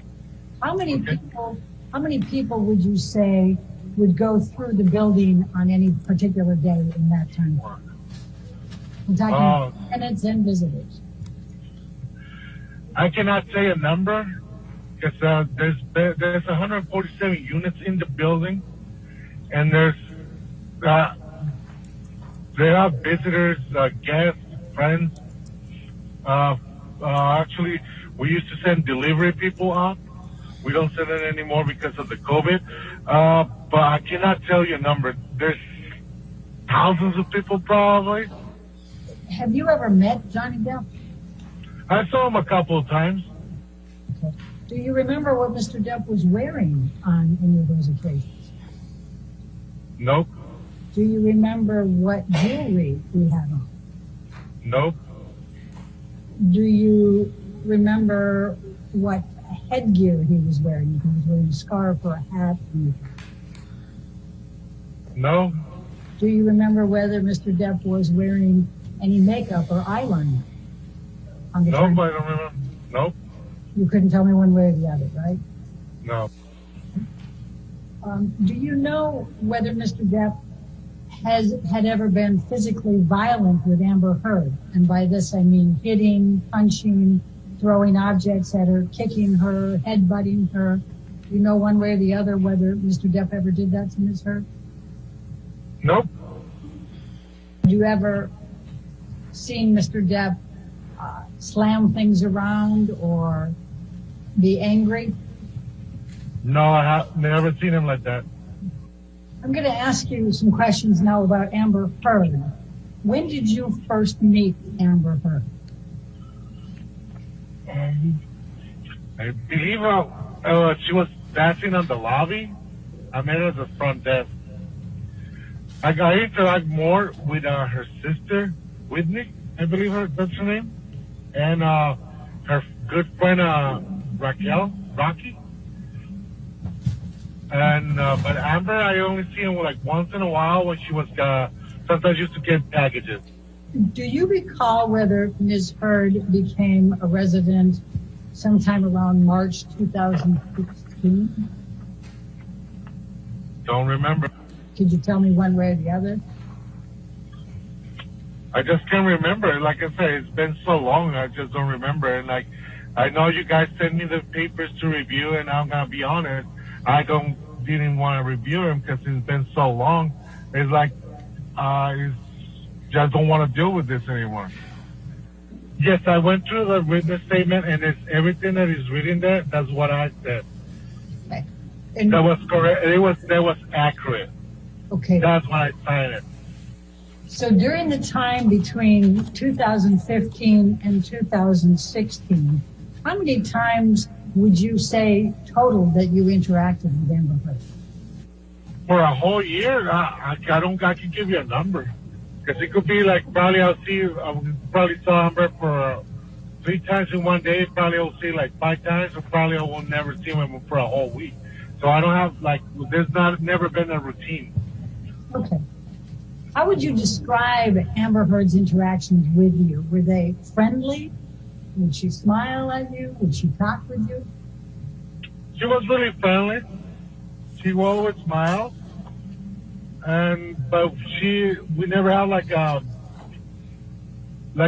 interaction as really close relationship, like I do with some of the other residents. She never told me any of her problems. She never stopped by and talked about her personal life. She never did that. They're asking you about a date that you recall seeing Amber Heard on May 25th, 2016. Do you see that? Yes, I do. And you said, probably I just can't remember the days. I've got a really bad memory for dates. Did you see that?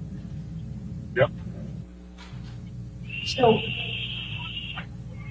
Mr. Romero, would you at any time be able to remember what type of clothing Amber Heard was wearing from one of her events? Nope, I don't remember.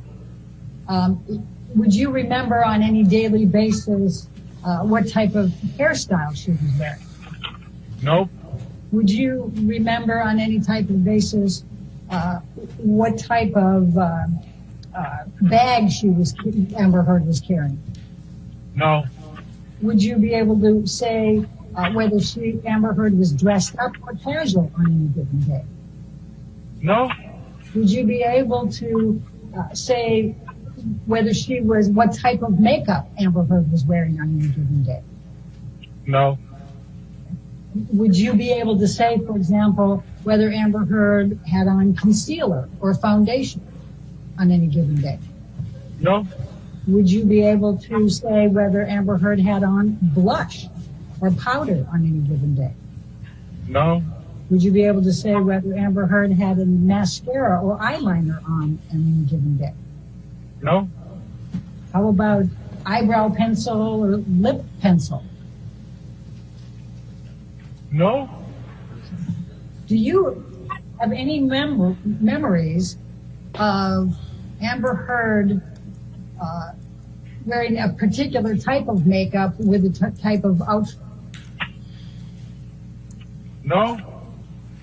If you were asked to describe any characteristics of Amber Heard from 2 days earlier without knowing you were going to be asked, would you be able to testify to any of those? What she was wearing, what her makeup was, what her hairstyle was? No, I probably won't remember.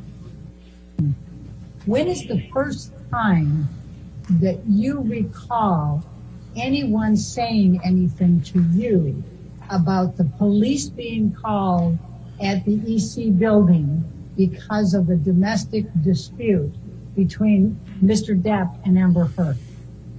Well, to answer your question, whatever happened, it happened on a Saturday. I don't work Saturday. When I got there on Monday, they asked me, "Oh, you heard what happened?" And I said, "No, what happened?" So that's how I find out. Then I went to the cameras and see what was going on. Then as soon as I saw Johnny Depp on the camera on the elevator, just walking back and forward on the camera in the elevator, I said, "Okay, I know that was Tim," and that's all I knew. but I was not there on that Saturday when that happened. I believe that whatever that happened, they say it happened, and when they call the police, I believe it wasn't a Saturday, and I was not there. Okay. Do you recall who told you that on that Monday following the Saturday? Okay, Don, as a matter of fact, I think it was one of the residents that they approached to me, and they said there was a lot of noise because the person was working out on the gym that's next to the penthouse. They heard a bunch of noise, and that's it. And that's why I checked the camera. And when I looked at the cameras and I saw Johnny, like I said, was just walking back and forward in the elevator. And I said, like, okay, all right, okay, no, I'll try to figure it out. And I didn't say anything more. I turned off the camera, and that's it. So the first part of that, somebody was working out and heard noise? Someone was working out on the gym and heard the noise. They heard a lot of noise on the hallway. Because it's really rare to hear anything because most of the time the penthouse level is really quiet. Okay. Do you remember who the person was in the gym that heard a lot of noise in the penthouse that night? That's correct. I do remember the person. Who is it? I remember the person. He's been a resident in the building for a long time. I just don't remember. I don't remember her name. And where is the gym in comparison to the penthouse that's owned by Mr. Depp? Like I said, Johnny Depp owns all the penthouse on below the clock. The gym of the Eastern Columbia building is just in front of one of the penthouses. You actually can see it through the window. You can see the gym through a window of the penthouse, or you can see the penthouse through a window of the gym? You can see the gym through one of the windows to the penthouse, and it has a patio that leads to the gym. Penthouse has a patio that leads to the gym. Okay. And this tenant, if you think of her name while you're, even if we're asking other questions, please let me know. This tenant, this is a resident there, right? That saw this? Yeah, I believe her name is Shauna. And so she told you she heard a lot of noise. That's correct. Did she describe anything, voices, any objects, anything like that? No, she just said it was a noise. It's not just noise. And she was just surprised because, like I said, it's always really quiet. Okay. And so she wanted to know what happened. And so you went to the video cameras to look at video. How did you know when to look for them? Because she got the time. She got the time that she was working out. That's why I figured out to track the time on the camera and look.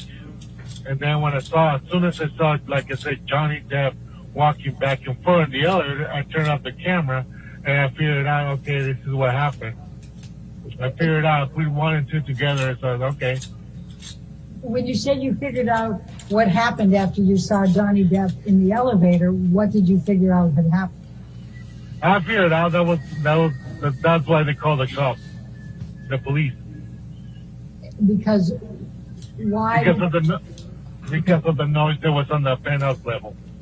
Mr. Romero, I'm going to ask you to look at, this is a video clip marked as Romero Exhibit Number 8.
and it shows a date and time stamp near the bottom. Do you recognize this as the elevator at ECB building?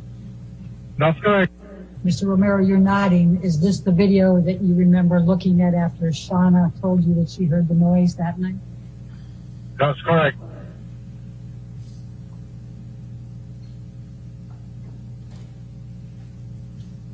And that's Mr. Depp? Correct. Do you recognize the other two men in the elevator? I recognize the guy in front of the elevator button. That's his personal bodyguard. The other guy, I've seen him before, but I never interact with him. If I did, I don't remember. You said he looked agitated. Yeah, he looked agitated. Like he was walking back and forward. He took his jacket. His body language was different than before. Most of the times he's really calm. He's just like really happy person. Like this is the first time I saw him like that. And then you go to the next, so then you say Wednesday, May 25th. At approximately 10:30, Ms. Heard walked into the lobby accompanied by Ms. Raquel Pennington. That's the person you called Rocky earlier. Do you remember her? Yes, that's correct. Okay. And you said that Ms. Heard approached you to ask you for the key to her unit, which you gave her. And you said we did not discuss anything else at that time. Correct. And Ms. Heard stood approximately 3 feet away from you. I did not notice any bruises, cuts, swelling, red marks, or any other injuries of any kind on Ms. Heard's face. Do you see that? Correct. Okay. But you weren't looking for bruises, cuts, swelling, red marks, or any other injuries on Ms. Heard's face that night, were you? I was not looking for any marks or bruises or anything. But it's something like that, it will be really noticeable. But I guess, I wasn't not looking. I was more focusing on what my job duties was, like getting the key. And also I gave them the key and they were talking about, I told her, you know what, your dog, I was talking with Raquel because her dog got out of her unit. And that was one of my concerns. I would tell her, you know what, I saw your dog was outside. You didn't want me to get too close to it. So it's still out there. On the penthouse area, the dog will be fine because it's not, like I said, it's always really quiet. And Mr. Depp owns everything up there, so it'll be fine. So that was one of my concerns. That was my job, and I was just taking care of that. I was not trying to say, oh, let me see your face. No. So, and that's where I'm going to follow up. Do you remember what Ms. Heard was wearing that night? No. Do you remember whether she was dressed up? No. Do you remember where she was coming from, that she was coming home at 10:30 at night with Ms. Pennington? No, I don't remember. They didn't mention to me. She was on the phone. She was with Raquel in front of me. We were talking about it, and then she left to the lobby where she was still on the phone. So I was focusing more on Raquel because I was telling about her dog. Okay. Do you remember what hairstyle Ms. Heard had that night? No. Do you know what type of makeup Amber Heard was wearing that night? No. Can you tell me whether she was wearing concealer or foundation? No. Could you tell me whether she was wearing blush? No. Could you tell me whether she was wearing any kind of eye makeup? No. So who wrote the sentence, I did not notice any bruises, cuts, swelling, red marks, or any other injuries of any kind in Ms. Heard's face? I'm pretty sure if I would have seen something like that, I would have said something. Mr. Romero, I didn't saw any marks or bruises on her face. I don't recall. Just don't saw anything. She was just standing in front of me. I'm asking specifically, I did not notice any bruises, cuts, swelling, red marks, or any other injuries of any kind to Ms. Heard's face. Who wrote that? That's what I said. I didn't saw any marks or bruises on her face. That's what I said. But Because they asked me if I remember seeing anything. I said, I just don't recall seeing any marks or bruises because she was just sitting in front of me. I just don't remember seeing anything. Just don't remember. If it would have been so obvious, like someone had like a black eye, I would have like, whoa, you know, I would have seen that and I would have remembered because it's something that you will see. You're like so noticeable, like you will remember. But when I was there talking to her, she was like 3 feet away from me. She was right in front of me. I just don't remember seeing any marks, bruises, or anything. But you don't know whether she was wearing makeup to cover it, do you? No, I don't know. No. She was wearing any makeup to cover it, probably. You know, the probably would cover any bruise, but you cannot cover the swelling. Were you looking for swelling? No. Like I said, I was not looking for anything. In fact, you were spending more time talking to Rocky about her dog, were you not? That's correct, but I gotta have it. When I'm talking to someone, I look into their eyes. And when I was talking to Amber and Rocky, I always look into their eyes. Okay. And I wouldn't notice like any swelling or bruise. Like I said, I would notice. It's fair to say, Mr. Romero, that you can't say that Amber Heard had injuries or did not have injuries that day on the 25th? I don't remember. Okay. And like I said, I would probably remember the swelling, but I didn't saw anything. I just don't remember. And you don't remember seeing anything, right? But do you remember even looking? I remember. I'm really sorry, but I remember. I gotta tell the whole story how they got there. Before they went and get the keys. They come down. They say somebody tried to get into my unit.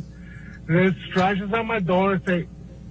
And like, I'm really sorry, but who will think is gonna get into your unit because they saw some scratches on the door, like 4 inches above the door, because the dog was scratching the door, was trying to get in, and they thought about someone trying to break into the unit. I said, in my head, I was like, you think someone's trying to get into your unit? There's scratches like 4 inches above the floor on your door. That was the dog trying to get into the unit. They were so afraid. Oh, someone's trying to get into my unit. They're like, oh, come on, really? And I actually, when they asked me to go inside the unit just to check room by room to make sure no one was there. So I did that. It's part of my job, make sure they're safe. But I didn't understand why they want me to do that. Like, I don't know.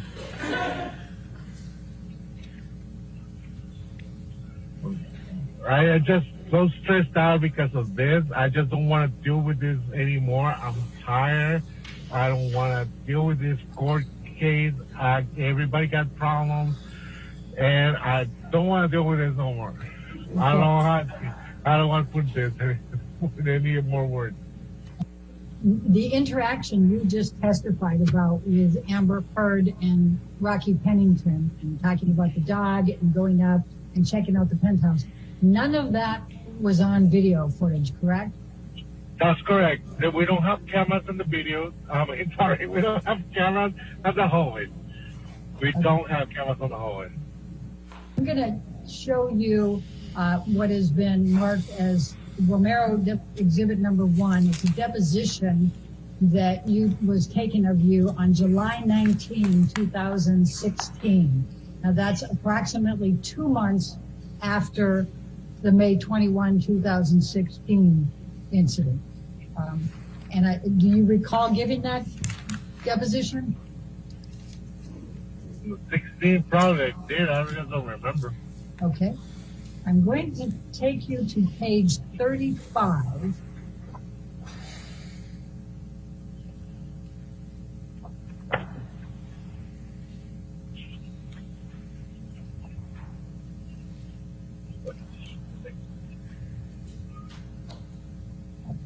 little bit more.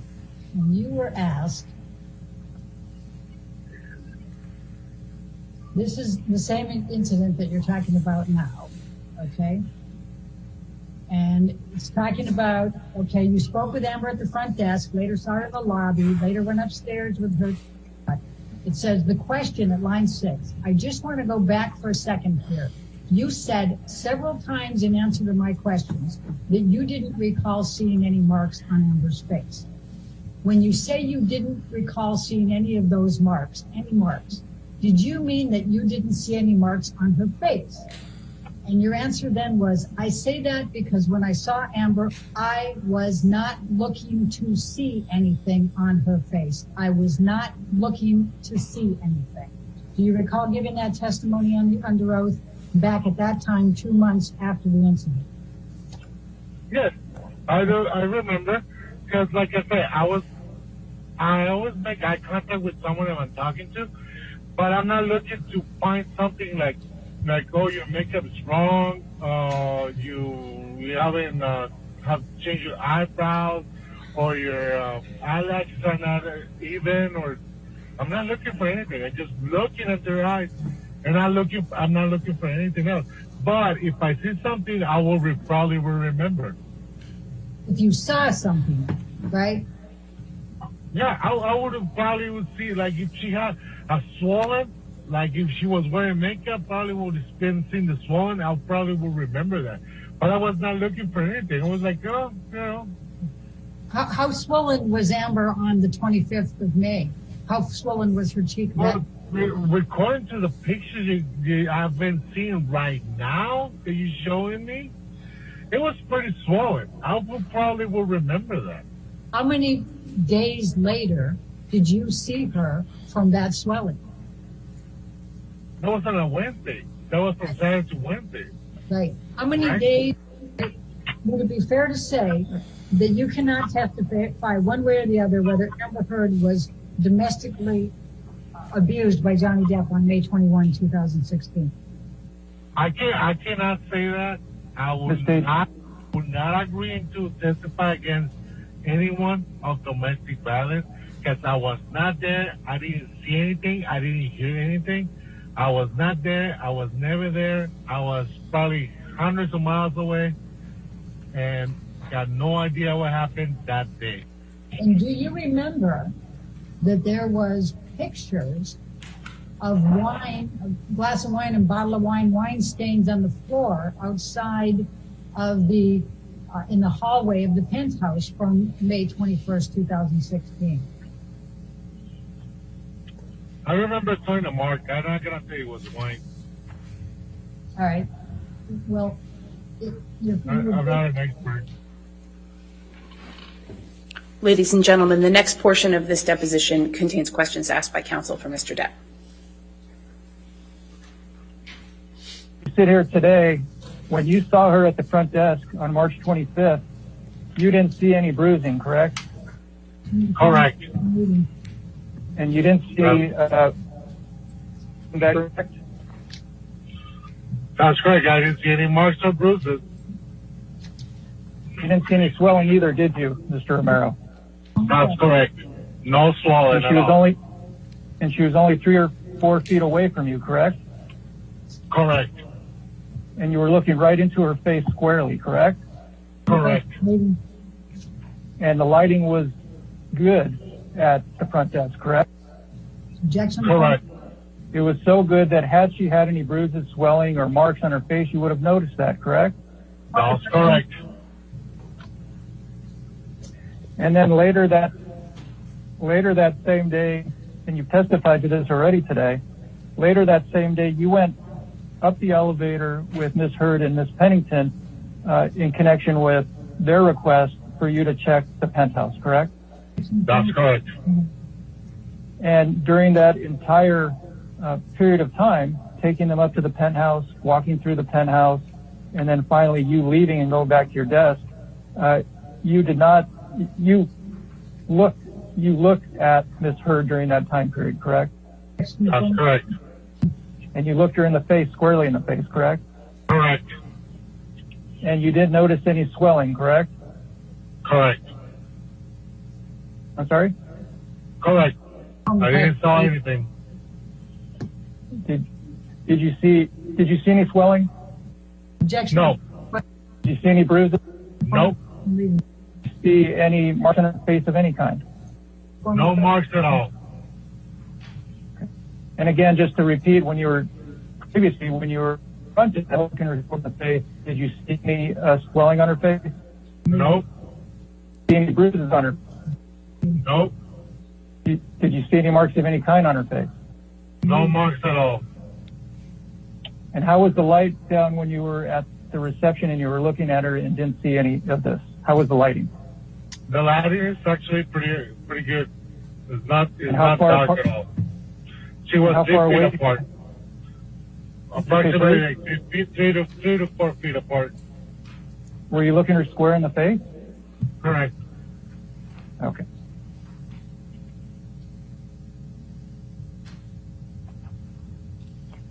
And when you were up in the penthouse and you were looking her square in the face, how far apart were you from her then? We actually were pretty close to each other. She was probably just next to me. She was telling me like, go into this room, so I need to pass right in front of her. And do you recall seeing any bruises, swelling, redness, or any marks on Miss Heard's face on May 24th, 2016? I don't see anything. Ladies and gentlemen, at this point, the remainder of this deposition of this witness contains questions by counsel for Ms. Heard. I'm going to talk a little bit about the video clips that Mr. Depp's attorney showed you. I'm going to ask you, first of all, Mr. Presidio showed you a number of video clips from May 24th. Do you recall that? May 24th? Yes. Yep. No, it's Tuesday. But in fact, you don't recall seeing Amber Heard on May 24th, correct? I don't remember. I don't even remember what I got for breakfast. Okay. Well, let's pull up exhibit number 1. Let's stay on page 17. That's a good place. This is your deposition from July 19, 2016. Do you recall that? 19? Yeah. Okay. And that's... That was 3 in the morning. Okay. And it said here, did you work, so Saturday was the 21st. Did you work that day? No. Did you work Sunday, May 22nd? No. Did you work May 23rd? Yes. On May 23rd, while you were working, did you see Amber at any time? I don't recall seeing her. Question, did you work on Tuesday, May 24th? Yes, I did. And on Tuesday, May 24th, at any time, did you see Amber? I don't recall seeing her. Do you remember that being your testimony 2 months after the events? Yeah. Okay. I just don't recall. I just don't remember. Okay. And then while we're here, now, Mr. Presidio had you go through a number of video clips and ask you a bunch of questions about whether you saw swelling, whether you saw red marks, whether you saw all kinds of other things. But in fact, I'm going to ask you, and tell me if you need me to bring up the videos and replay them. Can you tell me what type of makeup Amber Heard was wearing in any of those videos? No, I can't tell you. I didn't even know she was wearing any lipstick. Can you tell I don't know. Can you tell me whether Amber Heard was wearing concealer in any of those videos? No. Can you tell me whether Amber Heard was wearing any foundation in any of those videos? No, I can't tell you. Can you tell me whether Amber Heard was wearing any blush in any of those videos? No. Can you tell me whether Amber Heard was wearing any powder in any of those videos? No, but she looks really pale. Well, do you know what shade of concealer or foundation or powder Ms. Heard uses or used at that time? No. Okay. So you don't know whether Ms. Heard was wearing makeup in every one of those video clips, correct? Correct. I want to try to move along. So the incident was May 21st, 2016. You saw her the night of May 25th, correct? Correct. You said you saw Amber Heard hundreds of times while she was there. Amber Heard treat you well, and was she friendly to you in each of these hundreds of times? Yes. I'm not gonna say no because she was really always nice. All right, this is my last. Be nice. All right, this is my last question. You testified in response to Mr. Presidio's questions that you testified truthfully in all of these occasions. Did you testify truthfully to everything that you testified in response to my questions today? That's correct. All right. I did. All right. It's a good time to break for lunch. We'll just break a little early, so just don't talk to anybody, don't do any outside research, and we'll see you at 2 o'clock, okay? Thank you.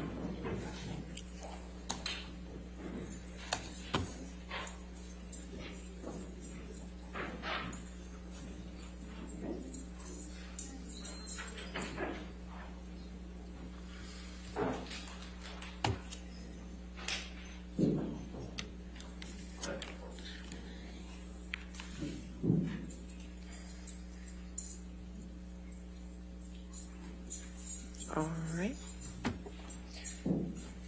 That was a first, I'm sorry.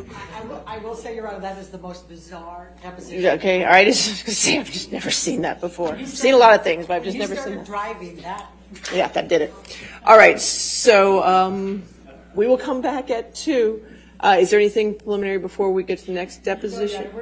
You'll work through them, and then if I come back at 2, we should be able to take care of it pretty quickly? Yes. Okay, all right, great. We'll come back at 2 then. Thank you.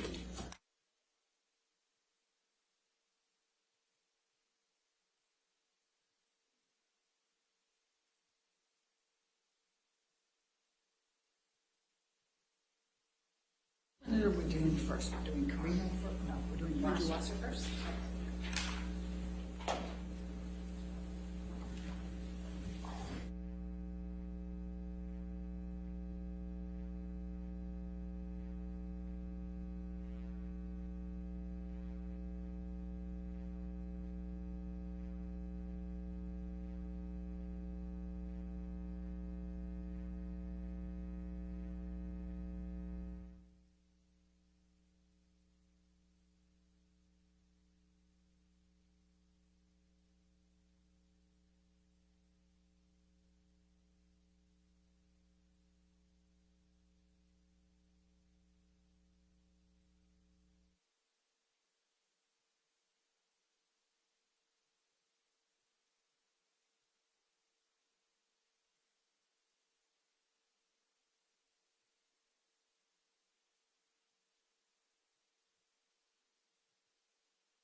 Are we ready for the jury? Okay. We are, Your Honor. Thank you.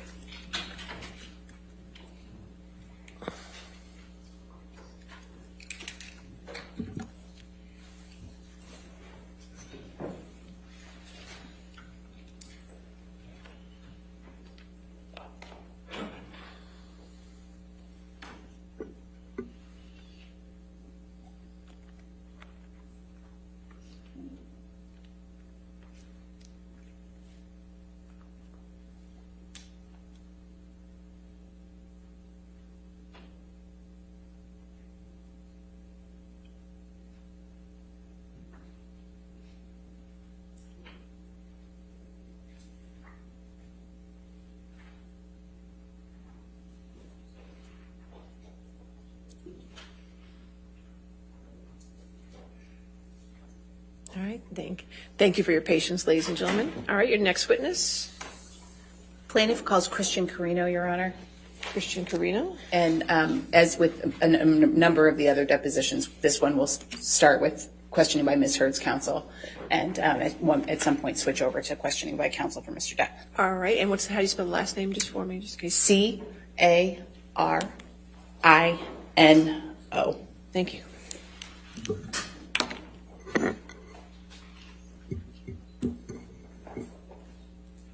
An address for the record, and you may use your business address if you feel more comfortable.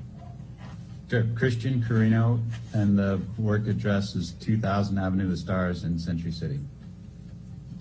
And that is in California? Correct. And what is your current occupation? I'm a talent agent. And could you give me just a very brief description of your educational background and work experience? Sure. I have a BA from the University of Massachusetts, and my work background is I've been at CAA for approximately 16 years, and before that I had a 12-year run with 2 different advertising agencies in New York. And who were those advertising agencies in New York? Ogilvy and Mather and McCann Erickson. Right. Now, you indicated that you were a talent agent. Can you please describe what that means? I represent multiple clients and brands in transactions in the entertainment space.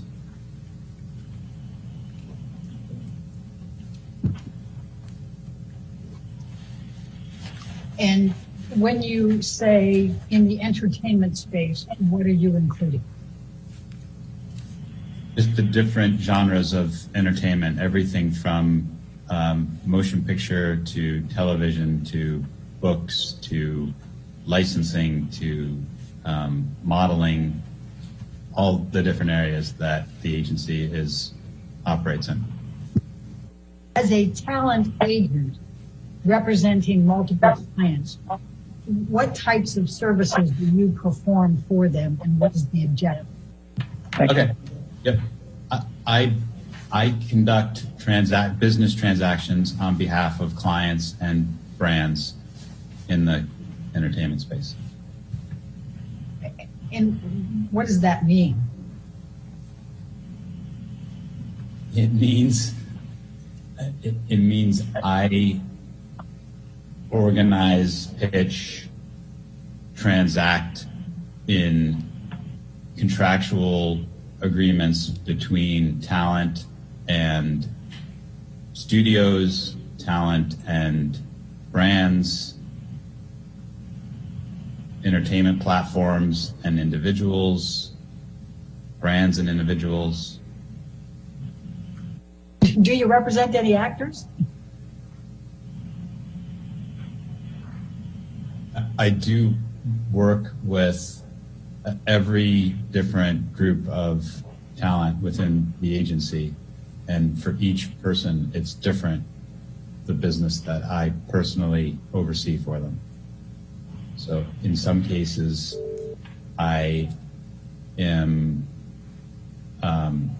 negotiating contractual agreements for a music artist to go to Las Vegas. In some cases, I'm transacting an agreement for an artist to have a relationship with a brand. In some cases, it's an artist with a platform like Netflix. It spans the general platform capabilities that the agency has overall. Is one of the objectives of your representation to build the careers of the individuals you represent? Yes. Did you have any conversations with Mr. Waldman in which you expressed any thoughts or opinions on how you believed any litigation was having an effect on Mr. Depp's reputation or career? Yes. How many times? One that I can recall. And when was that? I have no idea. Years ago. If you expressed to Mr. Waldman that the sooner the litigation was over, the better for Mr. Depp, what were you thinking when you said that? Why did you think that? I think anytime somebody is in litigation publicly, it is at a minimum a distraction to that person's career. And in a lot of cases, it negatively impacts that person because there's attention drawn to them that it is outside of what people want to know about that person. And what do you mean by it distracts from the career?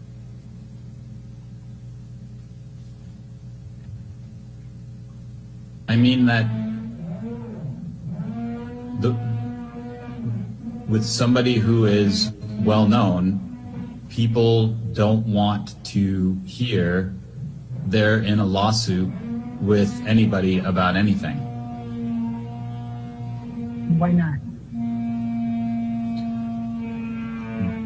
Because that's just not what they want to know or hear news about people.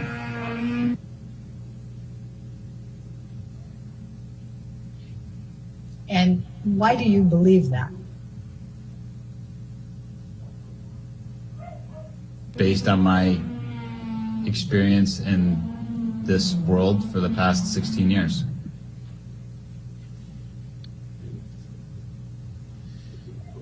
And when you say it negatively impacts, what do you mean by that? People don't want to hear that the people that they look up to are in litigation. Do you also believe that that impacts career decisions by producers, directors, companies, with brands, things of that nature?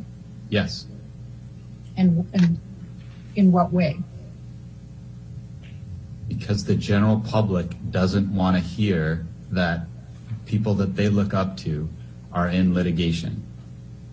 And when the more oxygen it takes up in the overall news or coverage of an individual, and the less focused it is on that person's career, the less interested studios, brands, the general public becomes in that person.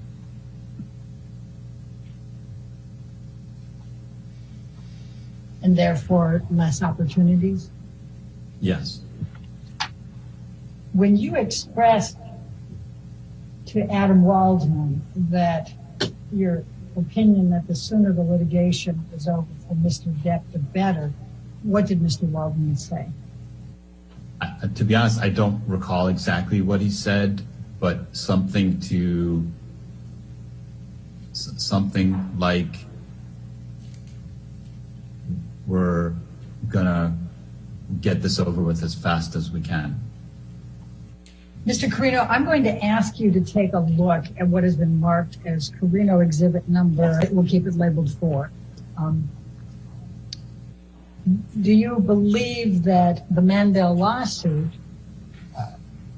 posed a distraction to Mr. Depp's career?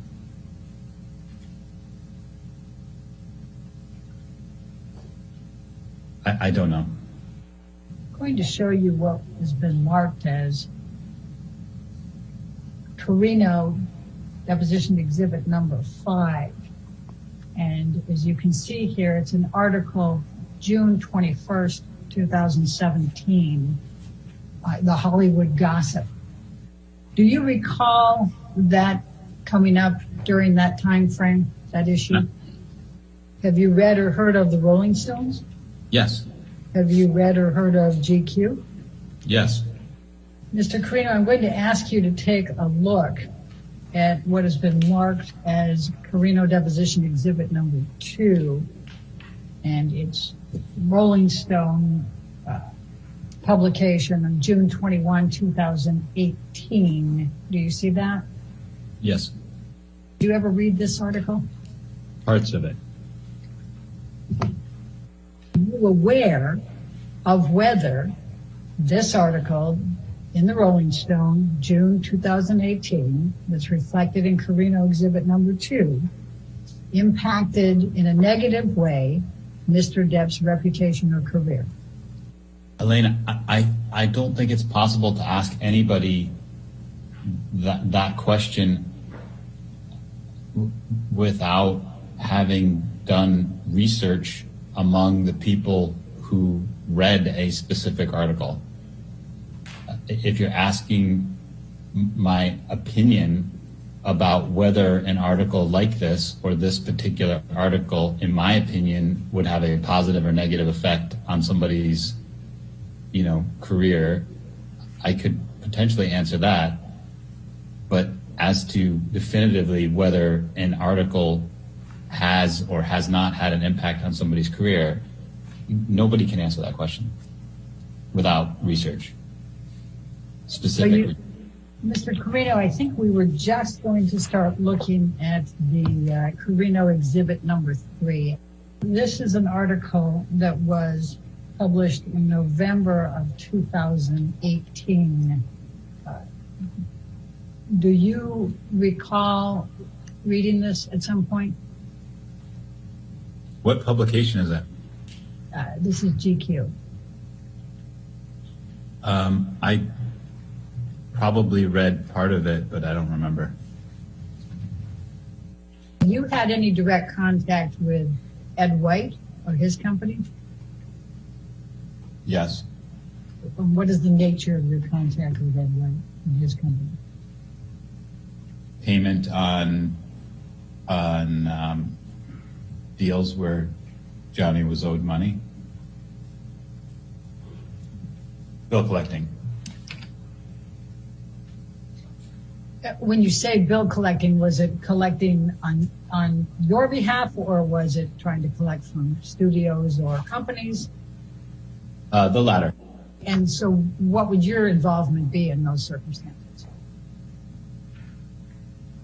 Ed, on occasion, reached out to me to ask about the timing of a payment that was owed to Johnny. All right. And were you able to answer those questions? I think in all cases, I just referred him to somebody who worked for me to find out what the payment schedule was. Other than these occasions where Ed White would reach out to you to ask when timing of payment, did you have any other connection or communication with Ed White or his company in connection with Johnny Depp? No.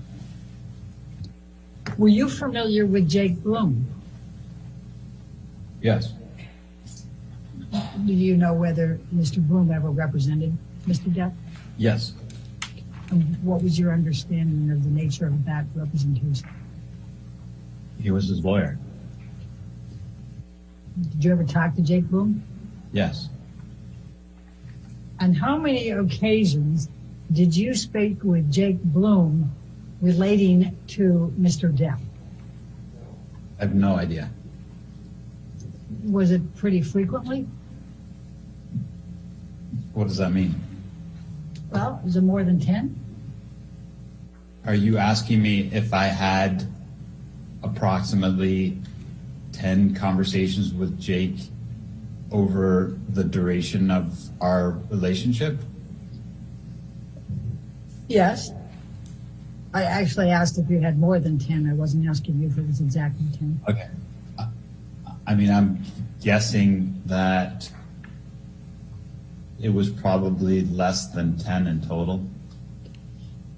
Was Mr. Bloom still representing Mr. Depp when you started representing Mr. Depp? I believe so, but I'm not sure.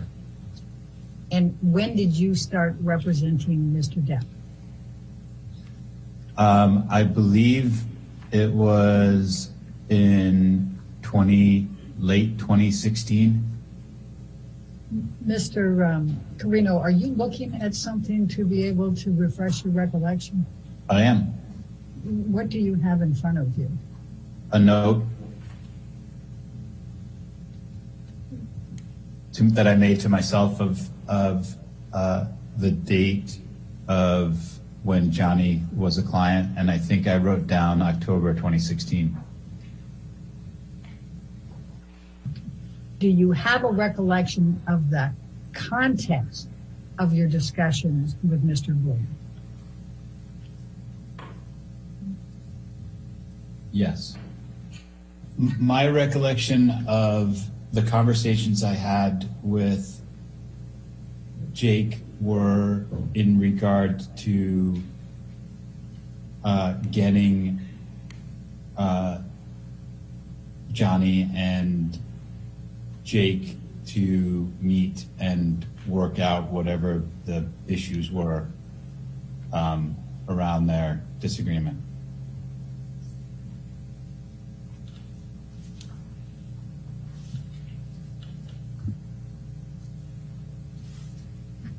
So you were trying to broker, if you will, a discussion between them to try to resolve their issues? Correct. Were you successful in that? I don't remember whether they ever got together and met about it, to be honest.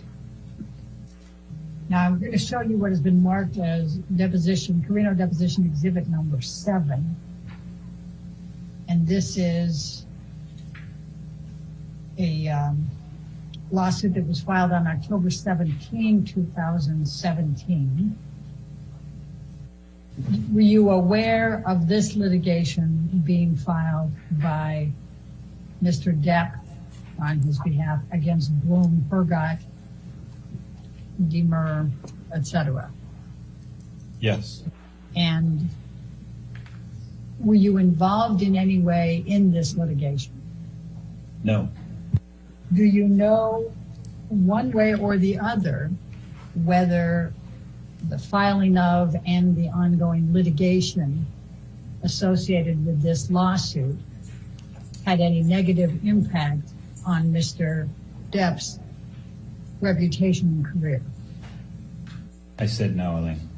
Do you recall whether there was any publicity surrounding this litigation that's reflected in the complaint that's Carino number 7? Are you asking me if I'm aware if the Jake Bloom litigation was made public? Yes. Yes. And in addition to being made public, do you recall whether there was publicity surrounding the Jake Bloom litigation? Yes. And do you recall whether there was publicity surrounding the Mandel litigation? Yes. Mr. Carino, I'm going to ask you what has been marked as deposition exhibit number 10. And in this particular one, we have, this is the article that was written in the Sun Times that was the beginning, if you will, of the UK lawsuit. Do you have a recollection of seeing that? No. Did you ever read it? I don't know. I'd have to. I don't know. I'm sure I read at least part of it. If it's the original document that caused the Sun legal issues. Now, the date on this one is April 27, 2018. Do you see that on there? Yep. Mr. Carino, I'm going to ask you what has been marked as Carino deposition exhibit number 11. And it's dated June 13, 2018. It's hard to see that little stamp there, but it was filed on June 13, 2018. And it's Mr. Depp filing the News Group Newspapers Limited, who owns The Sun, and then Dan Wooten. Were you aware that Mr. Depp brought this lawsuit in the UK against The Sun and Mr. Wooten? Yeah. Mr. Carino, I'm going to ask you to take a look at what has been marked now as Carino exhibit number 12. This is published in the Washington Post on December 18, 2018. Were you aware of this article? Yes. Op-ed. Yes. Mr. Carino, when I asked you whether you were aware one way or the other, whether this lawsuit that's reflected in exhibit number 11 had a negative impact on Mr. Depp's reputation and career, you answered no. What did you mean by that? I meant that there isn't a way for any individual to know whether the filing of a document had an impact on somebody's career, positive or negative, without specific research conducted in exactly that case. The same as in the facts that because you haven't researched it, you don't know whether it impacted Mr. Depp's reputation or career, correct? I believe I stated that unless someone had done research specifically about the filing of this document and its impact one way or the other, it's impossible to answer the question. I'm going to show you what has been marked as Carino number 14. This is the lawsuit that Mr. Depp filed against Ms. Heard. Do you believe that the filing of this lawsuit reflected in Carino deposition exhibit number 14 and the attendant publicity has had a negative impact on the reputation and career of Mr. Depp? No. And why not?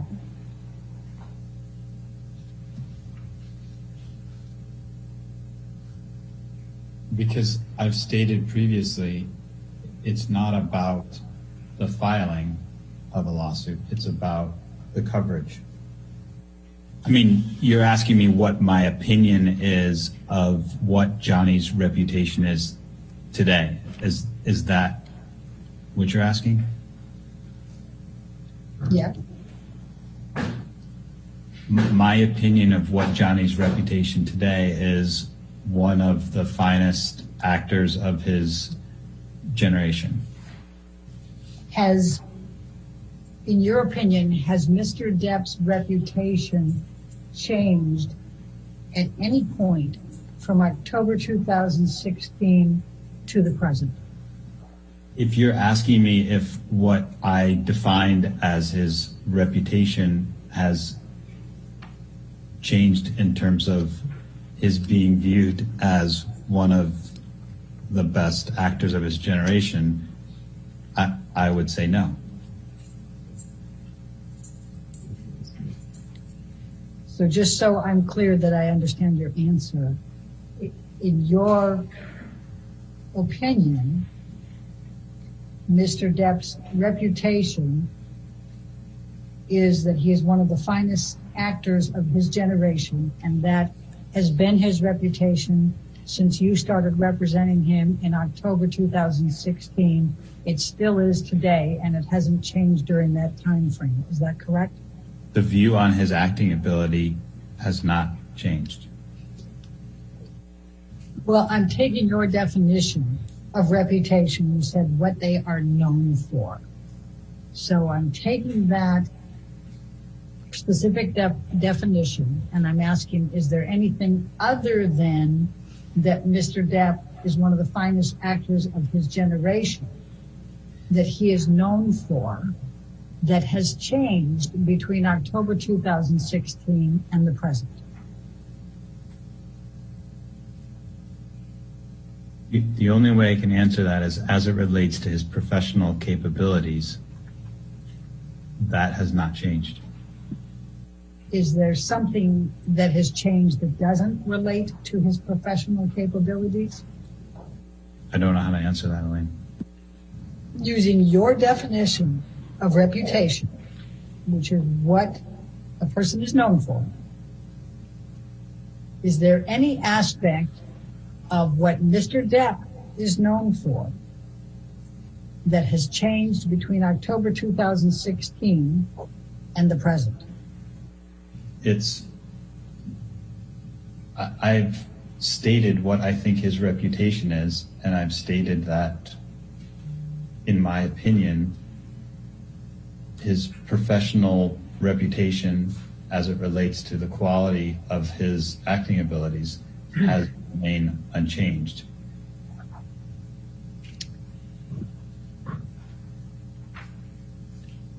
Do you make any distinction between personal and professional reputation?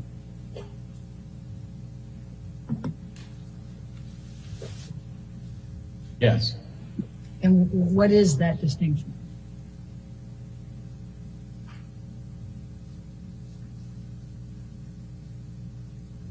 The difference between what somebody does on screen and off screen.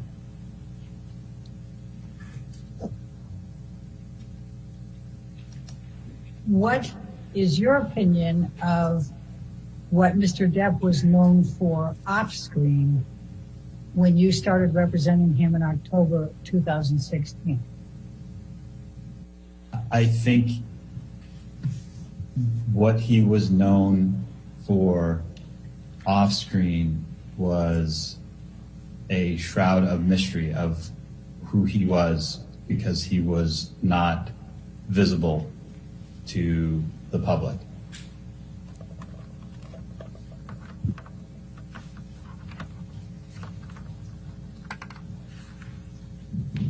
And that was back in October 2016? I don't have a specific date for that. All right, but when you started representing him, that was your sense? Yes. Okay. Did that change over time? Yes. And in what way did it change?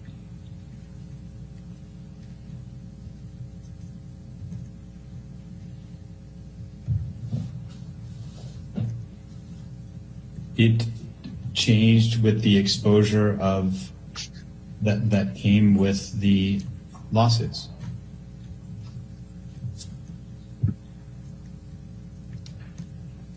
And the lawsuits that we're talking about are the ones that we've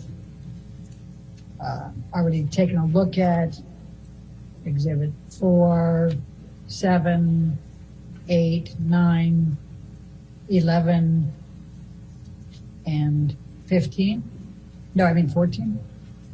I mean, I'm not talking about any one or two specifically, in general. Do you believe that Mr. Depp is still a shroud of mystery, not visible to the public? No. And when did that change? I don't know exactly when. Would you say it was cumulative over the period of time as a result of all of the litigation and the publicity ensuing? Probably. Agree with that. Is there any one specific litigation that you believe most significantly impacted on Mr. Depp's personal reputation no longer being a shroud of mystery and not visible to the public? My opinion is that Amber's accusations would have had the most dramatic impact on his off-screen reputation. I'm not talking about any one specific accusation. When you say Amber's accusations, what do you mean by that?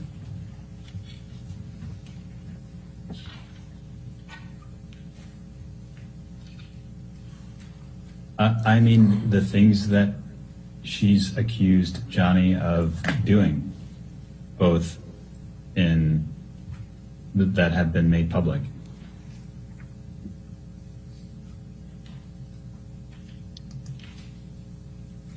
Now, those accusations were made public in the divorce back in 2016, correct? I don't know exactly how or when they were made public. Given that you believe Amber's accusations would have had the most dramatic impact on Mr. Depp's off-screen reputation, would Amber have been filing the divorce action and obtaining a domestic violence restraining order have had a dramatic impact on Mr. Depp's off-screen reputation? I think the only way I can answer that is by saying I don't think filing for divorce would have any impact whatsoever. And I'm actually not familiar with the lawsuit to get the restraining order, so I don't know exactly what's in there. But if that was based on claims of or accusations of abuse, then that, in my opinion, would have a negative impact on Johnny's off-screen reputation. Mr. Carino, we were talking about Amber's accusations and your view that those would have the most dramatic impact on Mr. Depp's off-screen reputation. And you were talking about her accusations of domestic abuse and violence, correct? Yes. Were you aware that the Dan Wooten article published in The Sun included specific accusations by Amber Heard of domestic violence and abuse by Mr. Depp? The Sun case, is that what you're asking about? Yeah. Well, yes. First the article itself that was in the paper, the why is J.K. Rowling genuinely happy about employing Mr. Depp, the wife beater? Yes. Okay. And you're aware that the litigation, the lawsuit, including the particulars of the claim brought by Mr. Depp, included the accusations by Amber Heard of domestic violence and abuse by Mr. Depp, correct? Yes. Given that the Mandel lawsuit included accusations by Amber Heard of domestic violence by Mr. Depp against her, are you able to say how much of Mr. Depp's off-screen reputation was impacted by the Mandel lawsuit? No. Now, you were aware that the op-ed by Dan Wooten in The Sun included accusations by Amber of domestic violence against Mr. Depp, correct? Yes. Are you aware, one way or the other, how much Mr. Depp's off-screen reputation was impacted by the complaint that was filed in this case that contained Amber Heard's accusations of domestic violence and abuse by Mr. Depp? No. Are you aware of how much Mr. Depp's off-screen reputation was impacted as a result of the op-ed in the Washington Post from Amber Heard? No. Are you aware of how much Mr. Depp's off-screen reputation was impacted by the accusations included in the Waldman tweet on May 2020 of the op-ed? No. Are you aware of any role or opportunity that Mr. Depp lost as a result of the op-ed by Dan Wooten and Son? No. Are you aware of any role or, and when I'm saying opportunity, any kind of business opportunity that Mr. Depp lost as a result of the particulars of claim that Mr. Depp filed? No.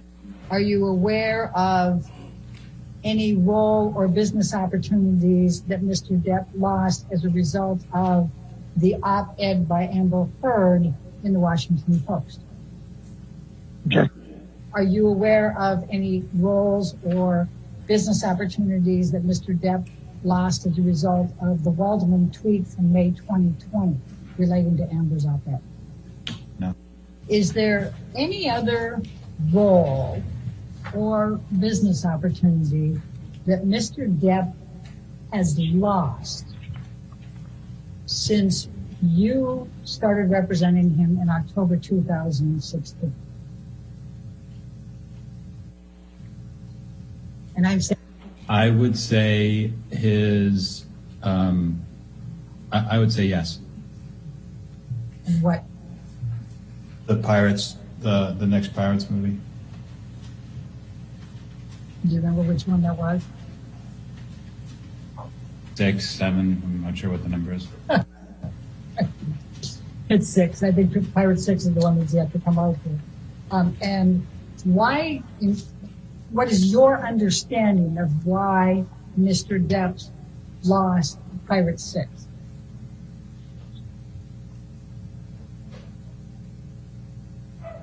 My opinion is that it was related to the accusations that Amber has made. And what is your opinion based on? Excuse me? What is your opinion based on? Conversations with colleagues and studio execs. I'm sorry, I didn't quite hear you. Conversations with studios and other executives, both internal and external.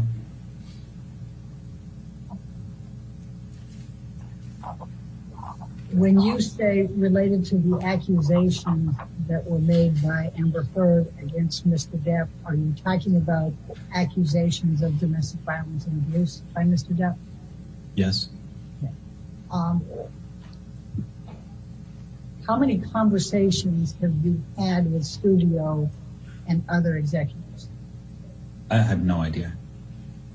More than 5, more than 10?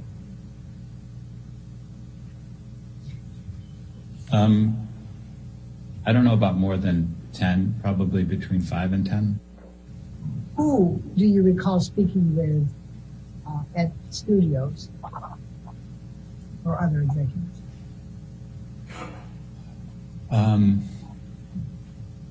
Jerry Bruckheimer, probably mostly Jerry, and then colleagues at CAA. When did you first have any conversations with Jerry Bruckheimer about Pirate 6 and Mr. Depp? I have no idea. Do you recall whether it was in 2016, 2017, 2018, 2019? I don't. When did you have any conversations with colleagues at CAA? It would have been whenever the decisions were being made about how to cast that movie. I don't honestly, I don't know what year that was. Do you recall who you spoke with at CAA? I spoke with Jack Wiggum. I spoke with Brian Lord. What do you recall Jerry Bruckheimer telling you?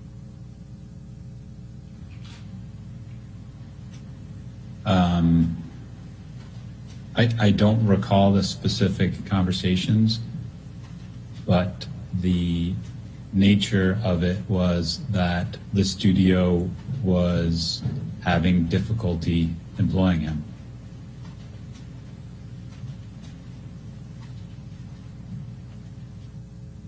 And did Mr. Bruckheimer tell you why the studio was having difficulty employing Mr. Depp? No, not specifically, but it was understood.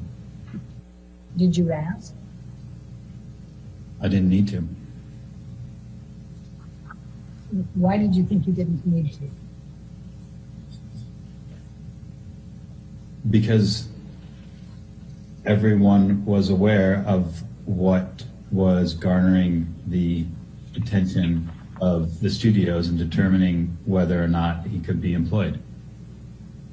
When you say everyone was aware, how do you know that? I don't know. I just knew. Can you tell me who everyone is? Can you tell me who anyone is? The people who would have been involved in making that decision. Well, if I'm understanding you correctly, and please correct me if I'm wrong, the only person at Disney that you spoke with about pirates and employing Mr. Depp was Jerry Bruckheimer, correct? Yes. All right. And you spoke between 5 and 10 times with Mr. Bruckheimer, and he did not say in any of those conversations the reason we're not employing Mr. Depp is because of Amber Heard's accusations of domestic violence and abuse by Mr. Depp, correct? That's good. Mr. Carino, when we went off for the break, we were talking about your discussions with Jerry Bruckheimer and other executives at CAA respecting Mr. Depp not being employed further at Disney and likely not Pirates. And I think a question came up right before the break. And so I just want to make sure that I have clear. Did you talk with anyone other than Jerry Bruckheimer at Disney about Mr. Depp not being employed again at Disney or Pirates? No. Okay. And was I correct that you, in understanding, you had somewhere between 5 and 10 conversations with Mr. Bruckheimer relating to this topic? Probably less than that. I talk to Jerry regularly, but probably not that many on this topic. Okay.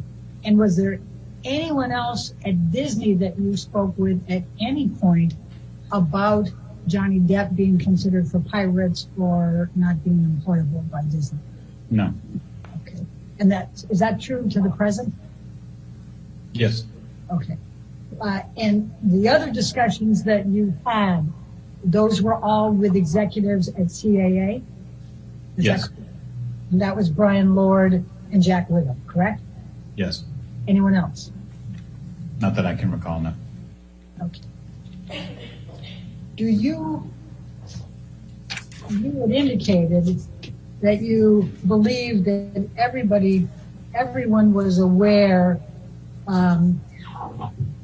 that the impact of Amber's allegations were at the heart of this. I just want to make sure that we're clear, since we were just talking about this before the break. Jerry Bruckheimer did not say specifically what it was that caused Disney to decide not to continue with Johnny Depp and Pirates 6 or in other matters, correct? Correct. Well, and I'm trying to reach that it was understood. I'm trying to discover any facts that would have led you to believe it was understood. And if I'm understanding, to use the same word, Mr. Bruckheimer didn't tell you that, correct? Again, it was understood. So I don't recall whether either of us ever said anything specific about why, but it is something within the industry that is understood. Can you tell me whether any other actors did not receive roles or were unemployable because of the Me Too movement allegations? Other than Mr. Depp, I'm asking. Not that I work with directly, no. In any of your discussions with Mr. Bruckheimer, did you ask him what Mr. Depp could do to become employable by Disney again, or to be able to get any part of any Pirates franchise going forward? No. Why not? Because in cases like this, there is nothing anybody can do. It is the directive of the studio and they have the sole right to make the judgment whether they can continue to employ somebody or not. And your understanding from your discussions with Mr. Bruckheimer is that Disney had made the judgment to decide that they could no longer employ Mr. Depp. Is that correct? Yes, but not solely based on conversations with Mr. Bruckheimer. It was cumulative with the internal and external conversations. What did Mr. Lord say that led you to believe that? That Disney had made the decision, the judgment that they were not able to employ Mr. Depp at Disney? Just that the decision had been made. What did Mr. Wiggum say about Disney making the judgment of whether they would not be able to employ Mr. Depp? Same thing. Okay. Just that they made the decision. Correct. Were you aware of any problems on the set with Mr. Depp during the filming of Pirates 5? Were you aware of Mr. Depp engaging in alcohol and drug use, being tardy, any of those issues during the filming of Pirates 5? I'm aware of him being tardy, but he's been tardy on everything in his entire life. Were you aware of whether that was troublesome to Disney during the filming of Pirates 5? I think it's troublesome to everybody, but everyone has learned how to produce a film to deal with it. Working around Mr. Depp? Yes. Do you know whether there was anyone on the set of Pirates 5 who wasn't willing to deal with it and was quite irritated by it? No. Were you aware that the filming had to be shut down for a period of time after Mr. Depp injured his finger? Yes. Were you aware of any disagreements between Mr. Depp and Disney, including Mr. Bailey and others who were on the project, about artistic differences? In other words, where Mr. Depp thought something should be this way or something should be that way, and they didn't agree with it? Yes. Okay. What is your understanding of that? There was a difference of opinion on how the film was edited. And what is your understanding of what Mr. Depp thought it should be edited to? I don't know how to describe the difference between the Disney edit and Johnny's preferred edit. I think Johnny told me about it, talked about it a little bit. Do you know how well Pirates 5 did at the box office? Not exactly. Do you know whether it was more successful or less successful than earlier Pirates franchise movies? I think it was slightly less than, it wasn't the most successful installment of that franchise. Do you know whether Mr. Depp has a pay or play clause that would pay him even if he was not in the subsequent Pirates 6? In 6? Yes. I don't think he does. Have you or anyone at CAA on behalf of Mr. Depp made any efforts with Disney to find any roles for Mr. Depp since he filmed Pirates 5? My efforts were probably primarily around Houdini, which at one point was a film, but other people at CA for sure did, yes. Who were they? I would start with Jack Wiggum.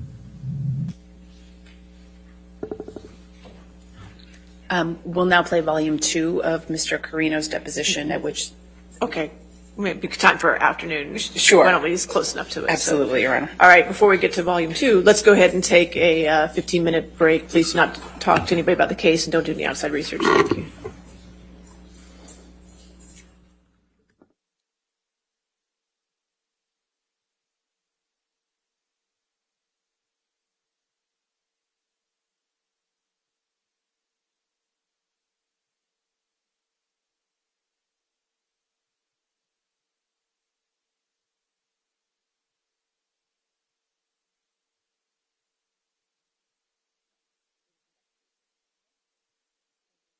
All right.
Okay, let's get the jury.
right. You want to continue with this witness then?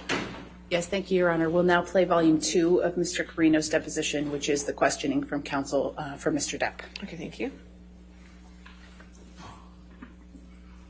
You're aware that this litigation involves a dispute between Johnny Depp and Amber Heard, correct? Correct. And you know both of those individuals, correct? Correct. Who did you meet first? Amber. When did you meet her? I don't know exactly when, but probably within the first few years of being at CAA. Okay. So can we, as an estimate, say 2005, 2006 time frame? Sure. I don't actually know, but sure. But it was pretty early on at your career at CAA. Correct. And describe for me the events of your meeting her. She was represented theatrically at the time by an agent named Warren Zavala, who has since left CAA, and he brought her down to my office because he wanted me to represent her with him, specifically in the commercial space. And what do you mean represent her in the commercial space? Help identify business opportunities for her with brands. Okay. So not as an actor? Correct. And did you take on that representation? I did. And at some point in time, you did consider her a friend in addition to you two working together, is that right? Yes. And in that regard, did you and her do anything social? Yes. And can you describe for me generally what types of activities you two would do together as friends? We would go to dinner, go to events together, just hang out at each other's residences. And at some point in time, did you consider Mr. Depp a friend? Yes. And how did that relationship evolve? And I'm just talking about you and Mr. Depp becoming friends. I spent a fair amount of time with both of them together, and at some point started to spend time with him on my own as well. I see.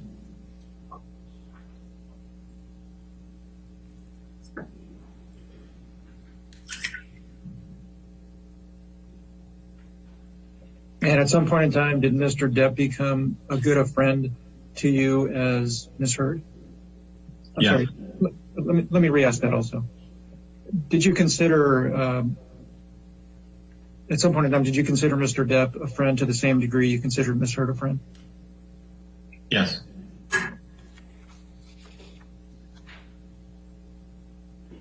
And at some point, let me ask you, at some point in time, did you represent Mr. Depp professionally? Yes. And can you explain to me how it came to you representing Mr. Depp professionally? Johnny asked me to represent him. And when you began representing Mr. Depp, did you continue representing Ms. Heard? Yes. And do you recall who Mr. Depp's agent was prior to you? He was represented at another talent agency, UTA. Do you still work for Mr. Depp? I do not. Do you recall when you stopped working for Mr. Depp?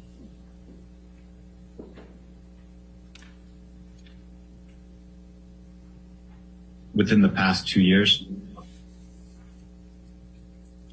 And can you describe the circumstances of you no longer working for Mr. Depp? He left CAA to follow an agent who left CAA to become part of a founding group in a new management company. And who is that person? Jack Wiggum.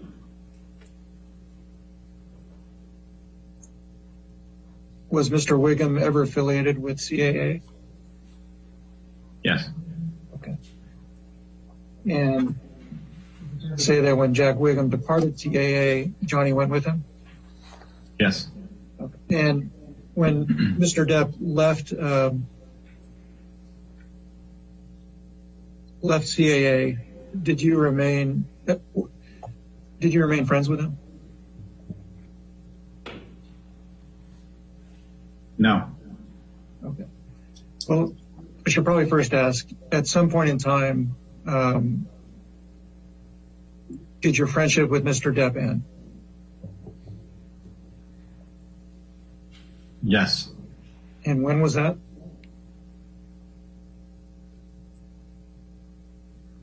I would say at the time he left CAA.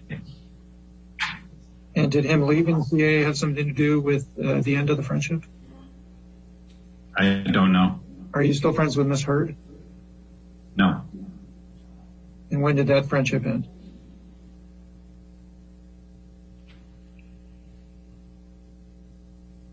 Probably when the legal disputes started.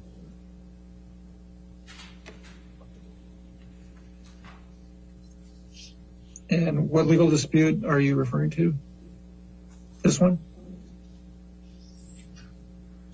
I'm not sure which one was first, but one of the disputes between Johnny and Amber. Okay. But your friendship with, you're not referring to their divorce, correct? Correct. Okay. So you remain friends with both of them through their divorce. Is that accurate? Yes. Although you're no longer friends with Mr. Depp, do you have any animosity towards him? I do not. And same question with respect to Miss Heard. Although you're not friends with her any longer, do you have any animosity towards her? I do not. Do you recall when it is the last time you spoke with Miss Heard? I do not. Would it have been around the same time that your friendship ended with her? I would assume so. Exhibit 16. No, Mr. Carino, you'll see at the bottom here, and I don't know if you can see it. If you see at the bottom, it has a bait stamp number under the yellow tag, CC00070. Yes. Do you recognize this document? And take your time if you need to review it.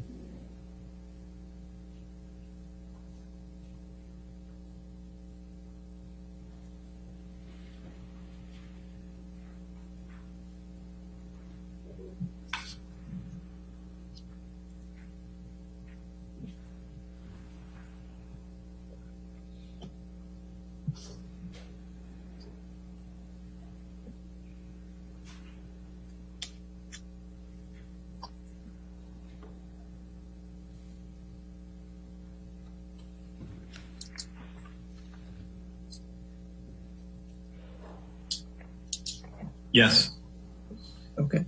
And do you understand this to be a true and authentic copy of email exchange in which you were involved? I believe so. Okay. Okay. And you'll see it's dated January 11th, 2018, and the subject is WME. Do you know what is your understanding of what WME is? William Morris Endeavor. And what is that? It's another talent agency. Okay. And you've read this email from Ms. Heard to you, correct? Correct. So at this point in time, was she a close friend of yours? Yes. And ultimately, did she leave CAA? Yes. And it was at this time? Yes. During the entire time you represented Ms. Heard, did Mr. Depp ever interfere with your representation of Ms. Heard? No. Did he ever ask you to do anything with respect to her career? Not that I can recall. Exhibit 17. Now, Mr. Carino, this particular document was not produced by you. You'll see that at the bottom here,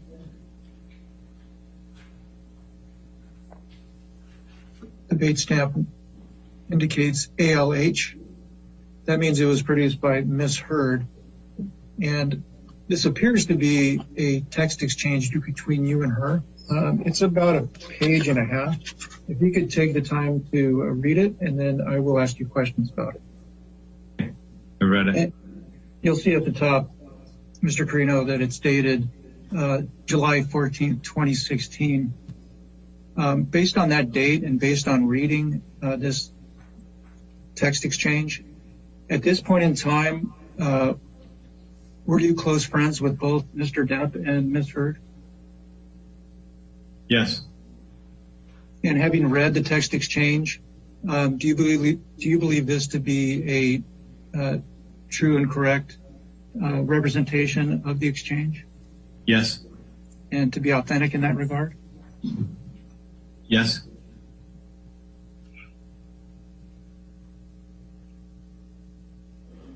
Now, you start the text exchange by indicating JD just surfaced. What is the JD reference? Johnny Depp. And she says, I saw Laurel yesterday. Who is Laurel? Laurel's a therapist. Do you know her full name? Laurel Anderson. Did you independently know Laurel? Yes. Did you have anything to do with Laurel seeing either Ms. Heard or Mr. Depp? Yes. And can you explain that to me, please? I introduced them all. And what was the purpose of you introducing her to them? They needed help. And can you explain to me in more detail what you mean by that? I think it was at a time where they needed somebody to help mediate the difficulties they were having. And what do you mean by difficulties? The strains on their relationship. And in that regard, did you have conversations with Ms. Heard about the state of her relationship with Mr. Depp?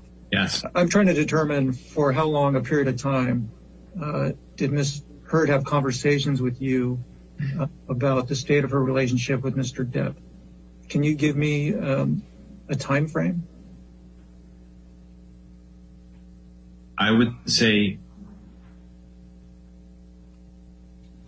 she talked to me about the state of their relationship from the beginning until the end. The entire time you knew her? I'm sorry, the entire time you considered her a friend? Yes. Okay. And how about Mr. Depp? Did you have conversations with him about the state of his relationship with Ms. Heard? Yes. And were those ongoing during the entire time you were friends with him? Yes. You say they both confided in you in that regard? Yes.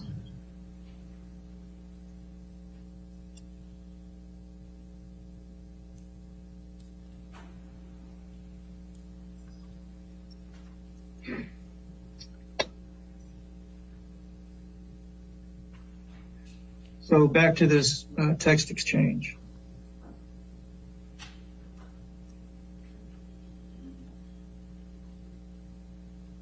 Where my cursor is,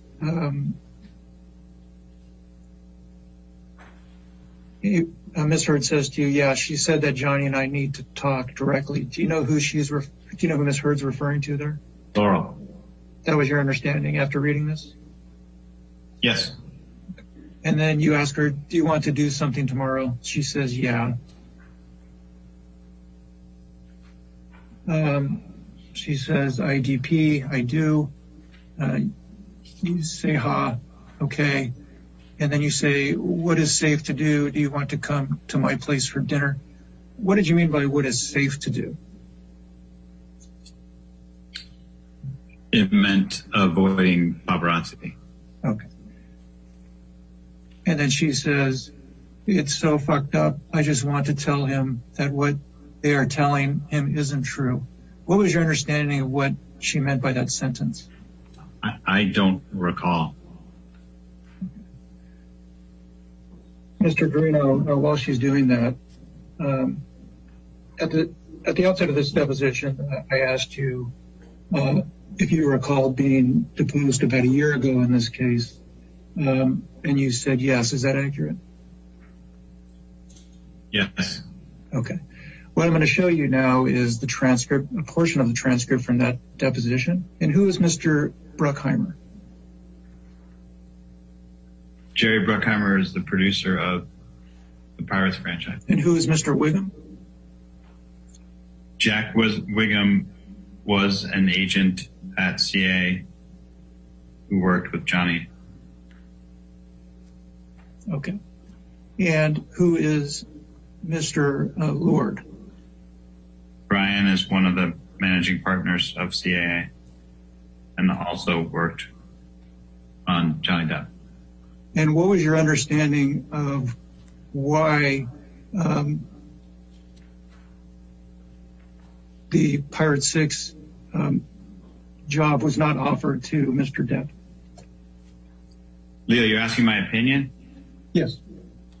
Because of the accusations that Amber had made. And what I'm about to show you, Mr. Carino, is an article in the Washington Post authored by Ms. Heard. You're going to notice that the article will be presented sideways. So you'll have to tilt your head a bit to review it. Exhibit 19. Do you, first, Mr. Carino, why don't you take control and just scroll through the document. It's just a couple of pages.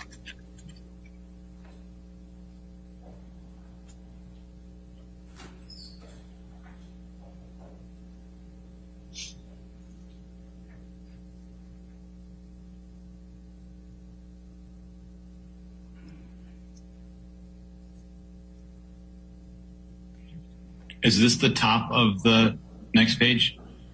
Yeah, when there's a jump like that, it's just at the top of the next page.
Okay.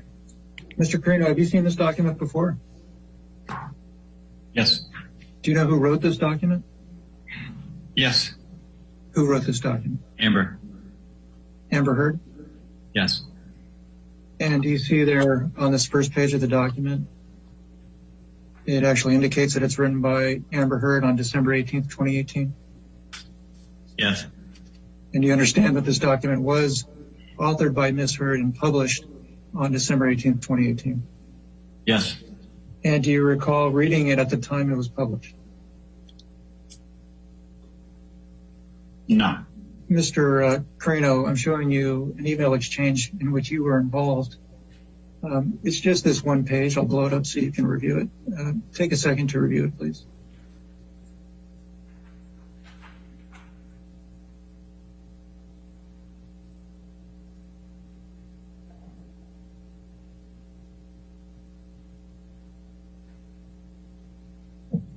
Okay. And let's start at the bottom of this. Well, do you see at the top that the email Ray line is entitled Johnny Depp's Jack Sparrow won't return in new Pirates of the Caribbean movie? Yes. And this email exchange was on December 20th, 2018, correct? Correct. And do you recall that the article you just read published by Ms. Heard was published on December 18th, 2018, 2 days before this? Yes. Now, if you go to the bottom of this email, do you see there is this link to an article? Yes. And it says URL defense, it says movieweb.com. Yes. Mr. Carino, what I put up next to the email exchange that we've been discussing is an article dated December 20th, 2018. Okay. So this article is dated December 20th, 2018. The email sent to you by Robin Baum is that same day, December 20th, 2018, correct? Yes. Who is Ms. Baum? Johnny's publicist. Okay. And she's sending this article to you, is that right? Yes. And then in response, you say, were we told this officially from Disney? And she responds, Jack Wiggum responds, no. Is that accurate? Yes. Sure. So you testified just a few minutes ago that it was your opinion that Mr. Depp lost the Pirates 6 movie because of Ms. Heard's allegations. Is that accurate? Yes. Allegations of abuse, correct? Yes. And is this a demonstration of when Disney made that decision to not hire Mr. Depp for Pirates 6? Yes. Exhibit 22. Did you ever see Mr. Depp physically abuse Ms. Heard? No. Did Ms. Heard ever tell you that she had been physically abused by Mr. Depp? No. Did Mr. Depp ever tell you that he had physically abused Ms. Heard? No. Did you ever witness any injuries on Ms. Heard that would indicate that she was physically abused? No. Now, again, this is a few months after the filing of the divorce papers and the TRO, and Ms. Heard states to you, I'll call you right back, sorry. And you say, okay. She says, is it too late to call? And you say, just finishing dinner, we'll call you as soon as we walk out within 20. And she says, please tell him I love him. Is that an accurate reading of the text exchange so far? Yes. Do you know if at this time, based on your relationship with Ms. Heard and Mr. Depp, whether Ms. Heard wanted to reconcile with Mr. Depp? Yes. It's your understanding that she did? Yes. Did Ms. Heard based on your personal friendship with Ms. Heard, close personal friendship with Ms. Heard, would you say that she confided in you? Yes.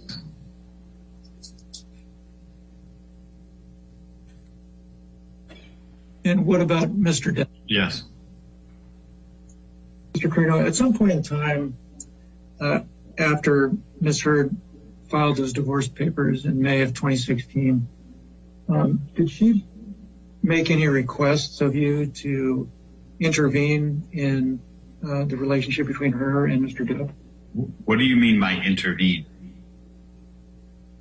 Assist in, let's start with assist in communications between the two. Objection. Same objections. Can you explain to me what transpired in that regard? Walk me through it. At some point around that time, she wanted me to arrange for them to get together in person. And what did you do after that was requested of you by Ms. Heard? I talked to Johnny about it. What happened after that? He was reluctant at first and then agreed. And then what happened after that?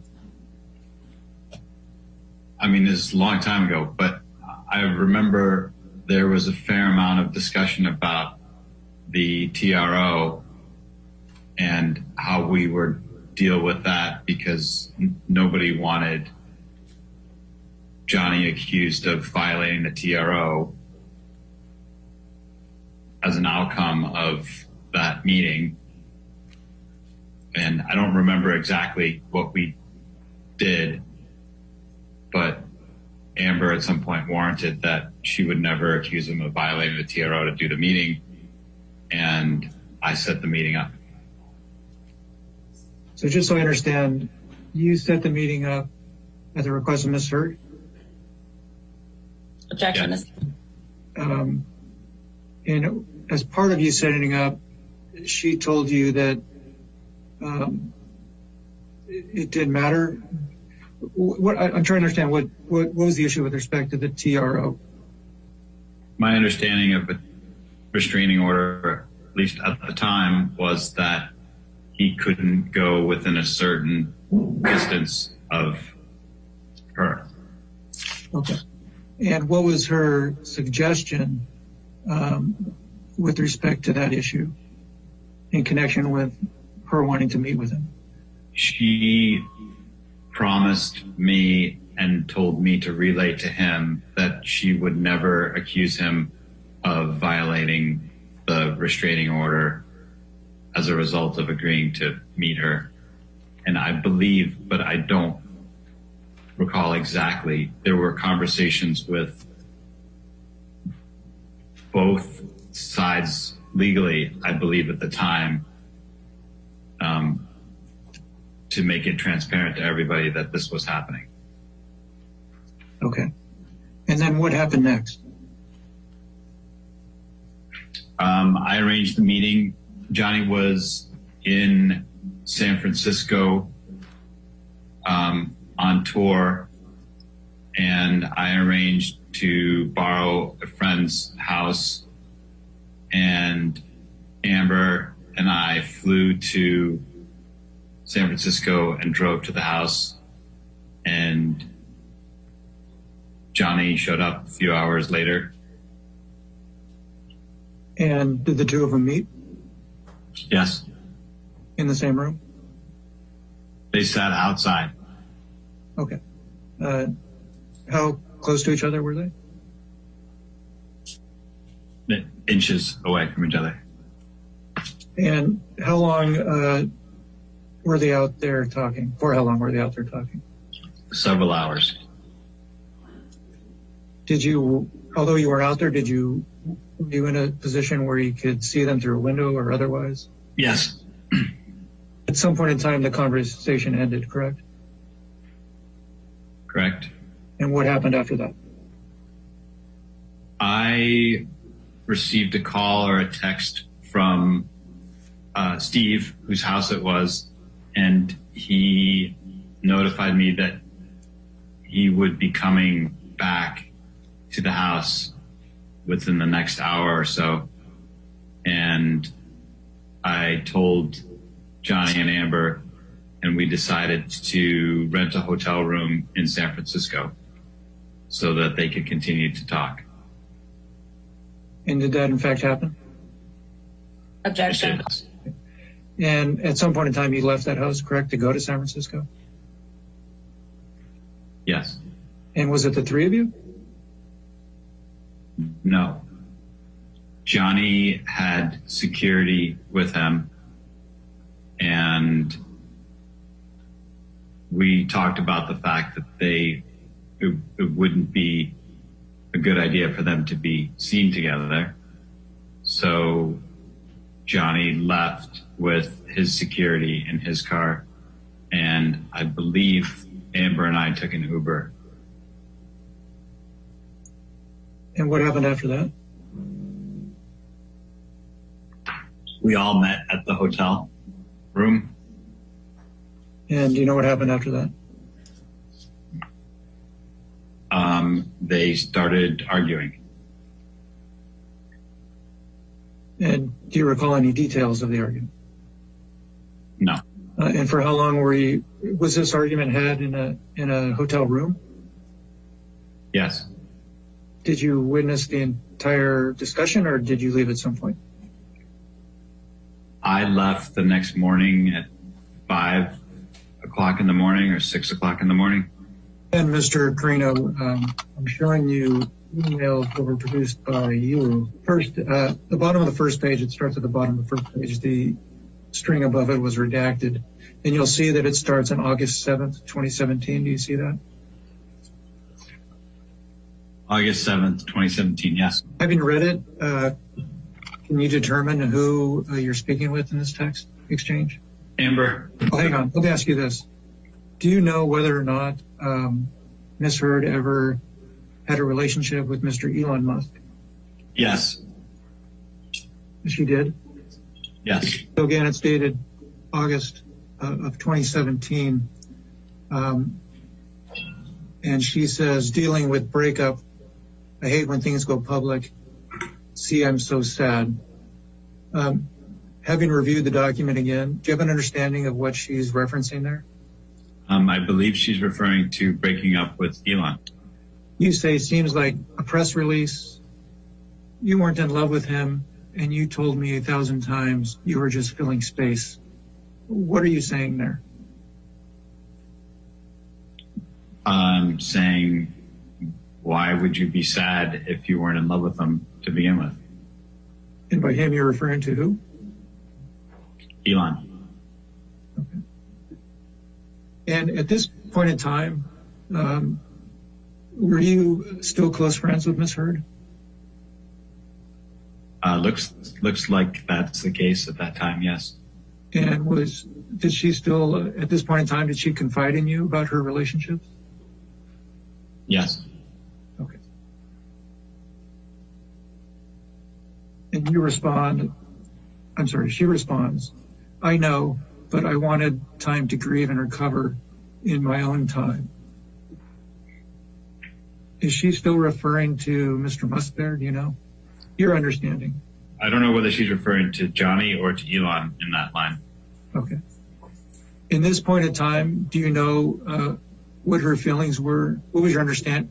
At this point in time, what was your understanding based on your experience with her? What was your understanding of her relationship with Mr. Depp? I don't believe there was a relationship at that point. And you say, and you got that. No, she says, I hate that. Yet again, a man lets me fall on the spikes by myself. You ask, how so? She says, oops. Meaning they are mad at me for leaving them and put things like this out there. You say, sorry.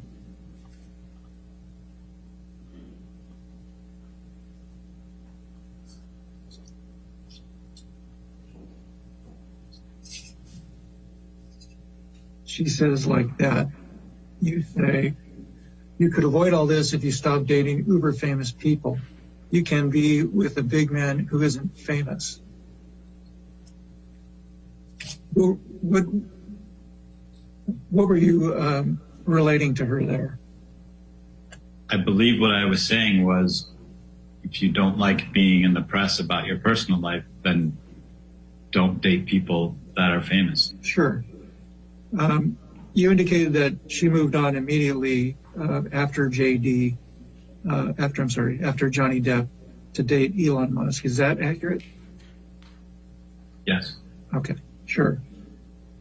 Do you have an understanding one way or another whether Ms. Heard and Mr. Musk were in fact dating at the time of the San Francisco reconciliation that she asked you to set up? I don't know whether they were dating, but they had definitely spent time together. Do you know how long after the San Francisco attempted reconciliation you gained the understanding that Elon Musk and Ms. Heard were in fact dating? I don't know exactly how long, but not long after. Do you know who or what was your understanding of who she was referring to when she was said, "Here, I love him"? Johnny. Based on this exchange, did you have an understanding at this time whether Ms. Heard wanted to reconcile with Mr. Depp? I believe she did. And at this point in time, she was still a close personal friend of yours, correct?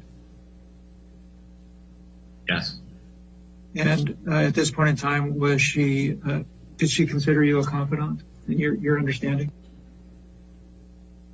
I think, yes.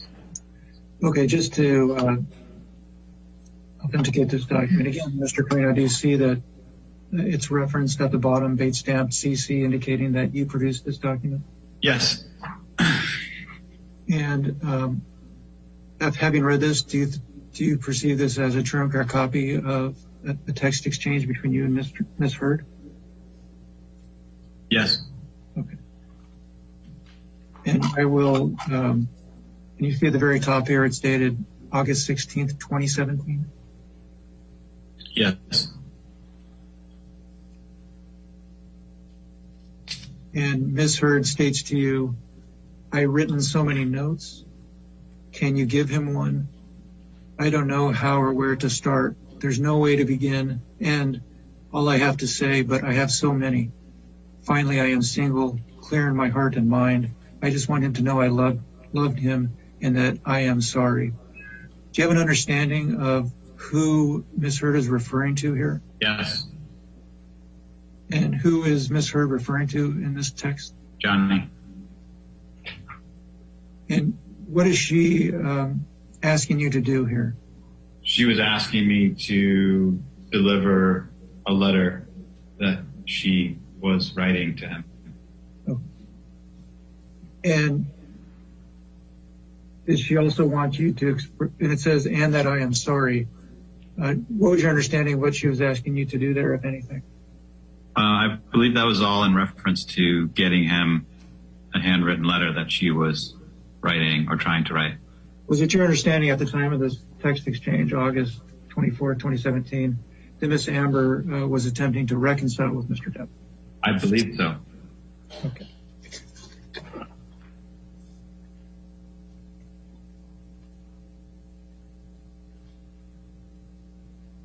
And I know this may sound repetitive, but on August 20, at the time of this text, on August 24th, 2017, you and her were still close personal friends, correct? I believe so.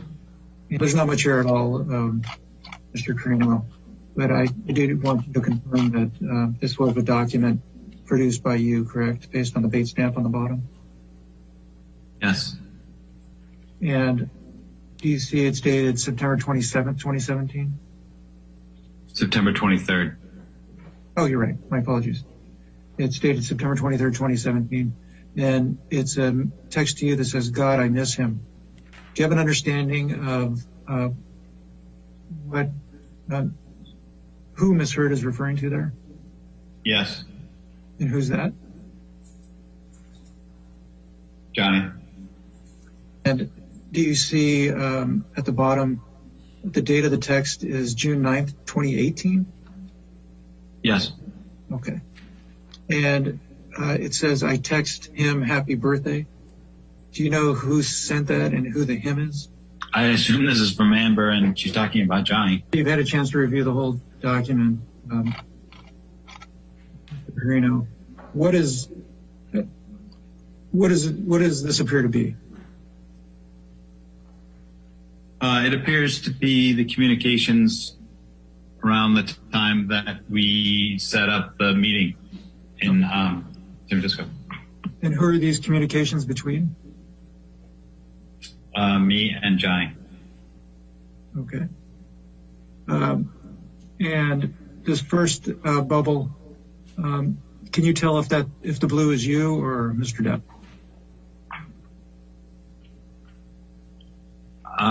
I think the blue is me. Sure. Earlier in your deposition, at the very outset, I was asking you about your representation of individuals at CAA. You indicated that you represent individuals that are both actors and musicians. Would you consider Mr. Depp in that pool? Yes. And you represented, or CAA represented him both in connection with his acting endeavors and his involvement with the vampires? Yes. And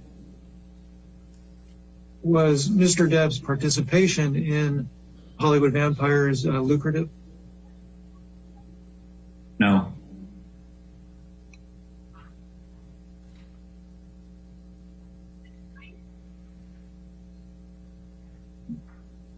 Do you know whether or not it was something Mr. Depp enjoyed?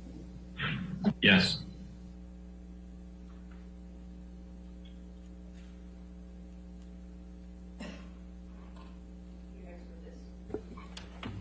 Plaintiff calls Laura Wasser by deposition, Your Honor. W-A-S-S-E-R.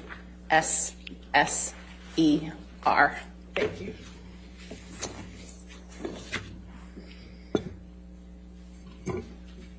Will you please state your name and address for the record? Laura Allison Wasser, Wasser, Cooperman and Mandels, Suite 800, 2849 Century Park East, Los Angeles, California, 90049. Thank you. What is your occupation? I'm an attorney at law. And how long have you been an attorney? 26 years. You represented Mr. Depp in the divorce against Amber Heard, is that correct? Yes. And you are here under subpoena? Yes. Your practice has primarily been focused on domestic relations in California, is that correct? Yes. Are you a member of any bar other than California? No. During the period 2012 to 2016, was California a no-fault state with respect to divorce? The answer is that California was a no-fault state during that period. During the period 2012 to 2016, was California a community property state with respect to the division of assets in a divorce? Yes. And what does that mean to you? California is a community property state, and what that means to me is that assets which were earned or created during the course of the marriage, absent some other theory of law applied, be divided equally. And what do you mean by absent some theory or law applied?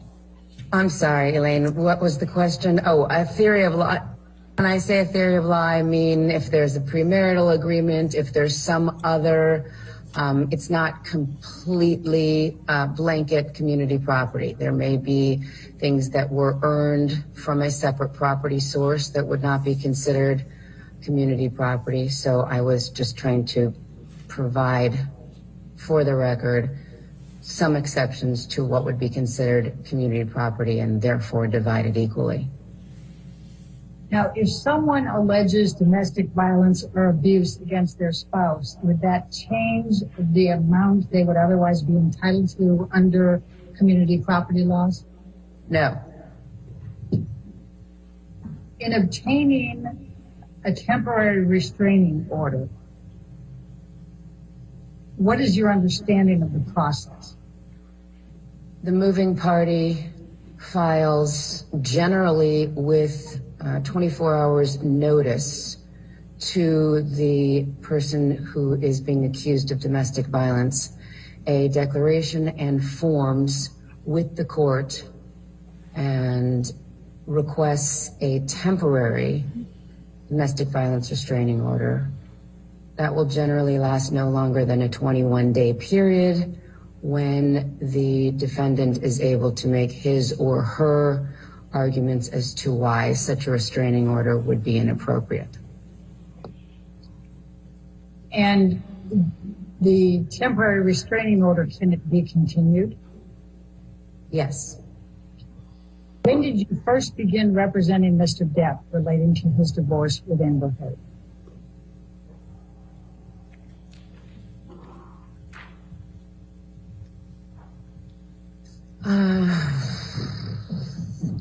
I believe it was in December of 2015. I'm going to ask you to pull up document 1, Wasser document 1, and let's go ahead and label that as Wasser exhibit number 1. Ms. Wasser, I'm going to ask you to take a look at what has been marked as Wasser deposition exhibit number 1. It is a letter dated May 24, 2016. It's addressed to Jacob Bloom, and it says in remarriage of Depp. Do you see that? Yes. Okay, and it's from Samantha Spector, who indicates she's representing Amber Heard. As of the time of this letter, had you made known to Amber Heard or Ms. Spector or anyone else related to them that you represented Mr. Depp? I don't believe so.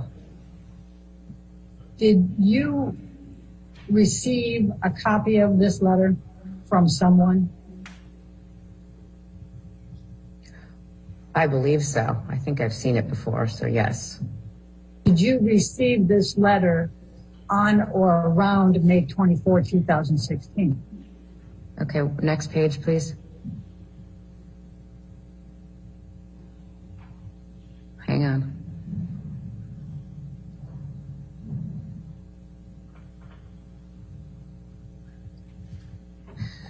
Yes, it was around that time. Around May 24, 2016? Yes. Did you have any communications with Samantha Spector in connection with this letter? Yes. And when you say within days, could it have been the same day, May 24th, the next day, 25th? Possibly. I'm going to direct your attention to the next paragraph. It says, to this end, please have Johnny promptly sign and return by Friday, May 27, 2016, the enclosed notice of acknowledgement receipt form, confirming service of the summons, petition, law, case cover sheet, and blank response. Did you do that?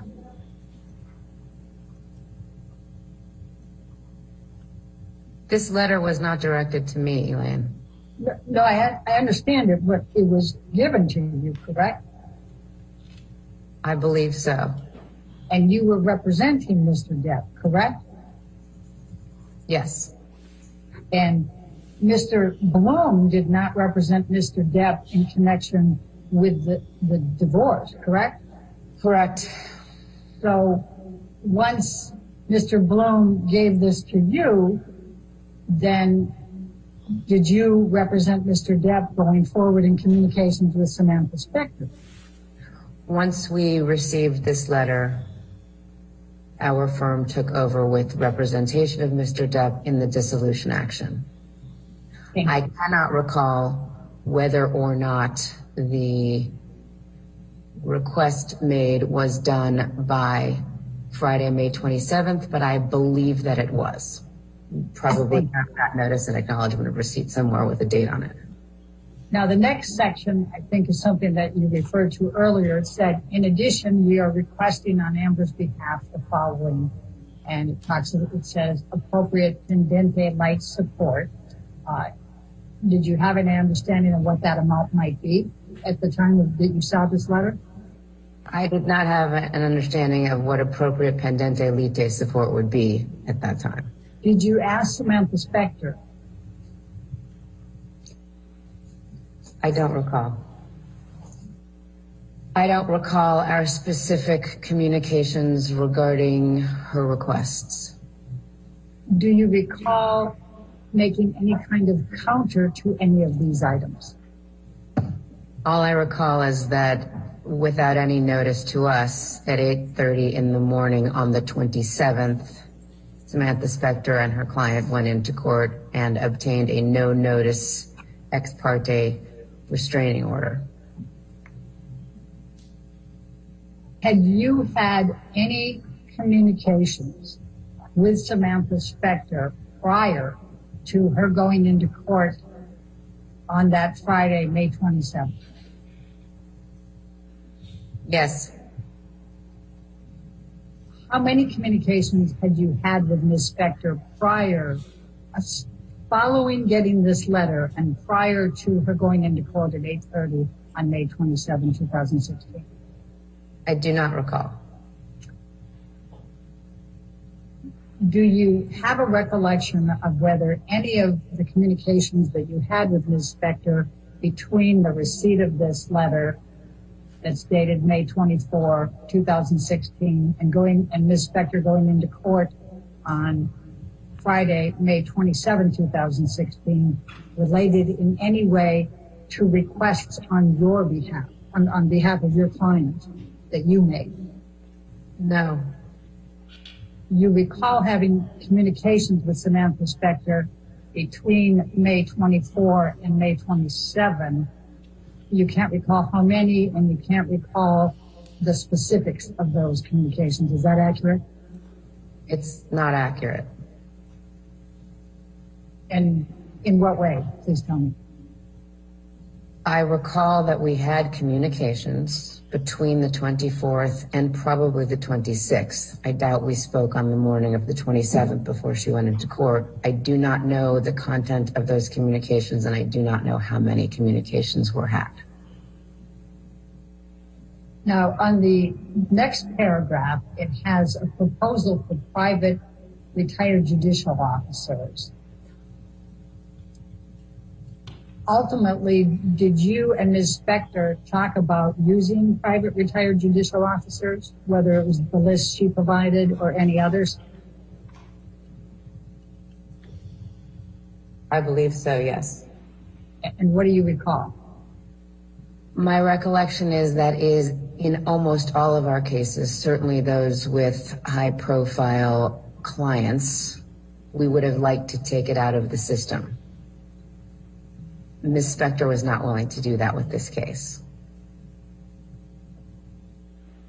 What do you recall Ms. Spector saying to indicate that she did not want to take it out of the public spectrum? I don't recall her saying anything. Okay.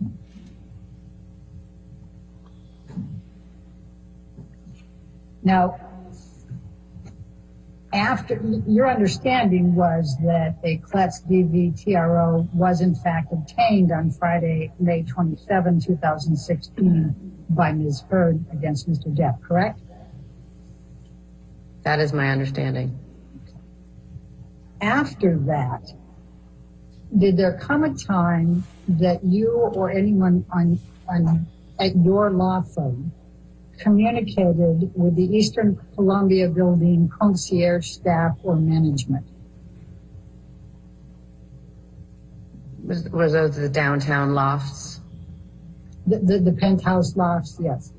And if it's easier for you, everyone's been referring to the Eastern Columbia Building as ECB. Would that be helpful at all? Sure. Or we can, if you prefer to call them the penthouse loft building, that's fine too. Now that we've identified them, I understand what you're talking about. We can call them whatever you'd like. Did someone from my firm speak with somebody at the at those buildings, yes. And who from your firm spoke with someone at the buildings and when? I believe either I did or my partner Samantha Klein or an associate who was also working on the case, Lisa Sutton from our firm. We also had co-counsel on the case. They may have been involved. As to when, I have to imagine it was sometime in June or July of 2016. Now, you indicated either you or Samantha Klein or Lisa Sutton, and you also had co-counsel. Do you have a specific recollection of speaking with anyone at the ECB building? I don't. What were Samantha Klein's communications with the ECB building?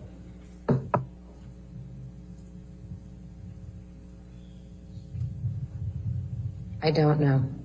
What were Samantha Klein's communication with the ECB building?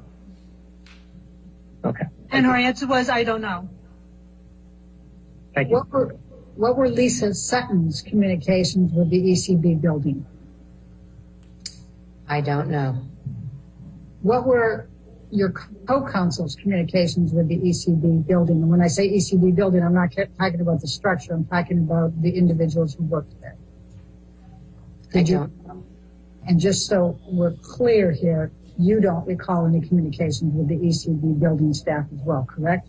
You asked me if I had a specific recollection. I do not. Do you have a general recollection? I believe that at some point we subpoenaed the building's records of the video from the lobby and elevator areas. So I would imagine that the communications would have to do with those subpoenas. Are you able to testify to any conversation you or anyone at your firm or your co-counsel had with the ECB building staff?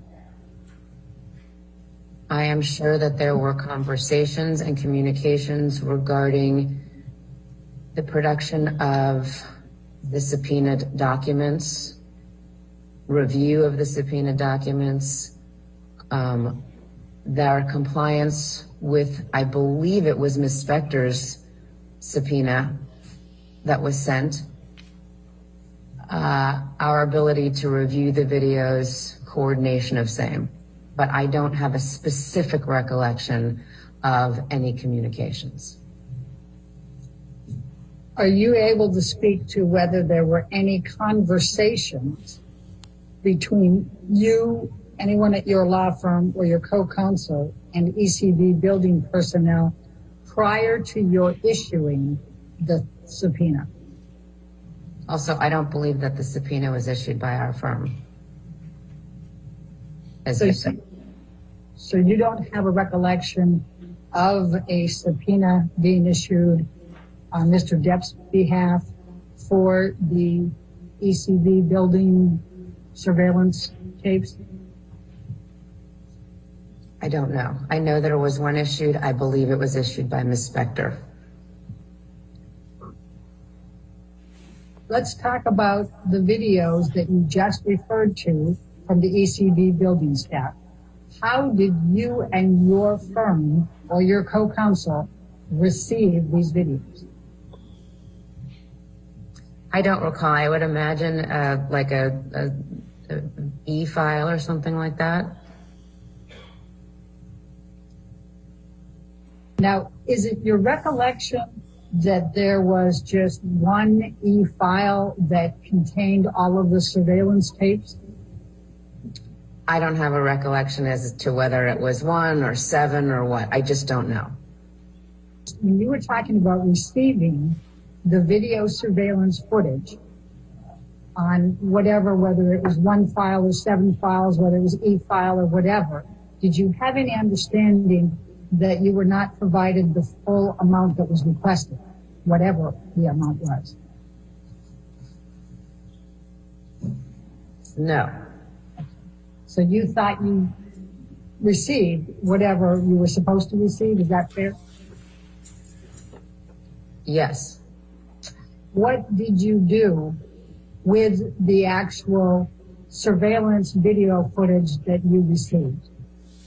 I believe we kept it on the computer at least for the next couple of months in preparation for trial. I don't know where it is now. That's my next question. Is there a time that you no longer possess the video surveillance footage that was sent to you by the ECB building?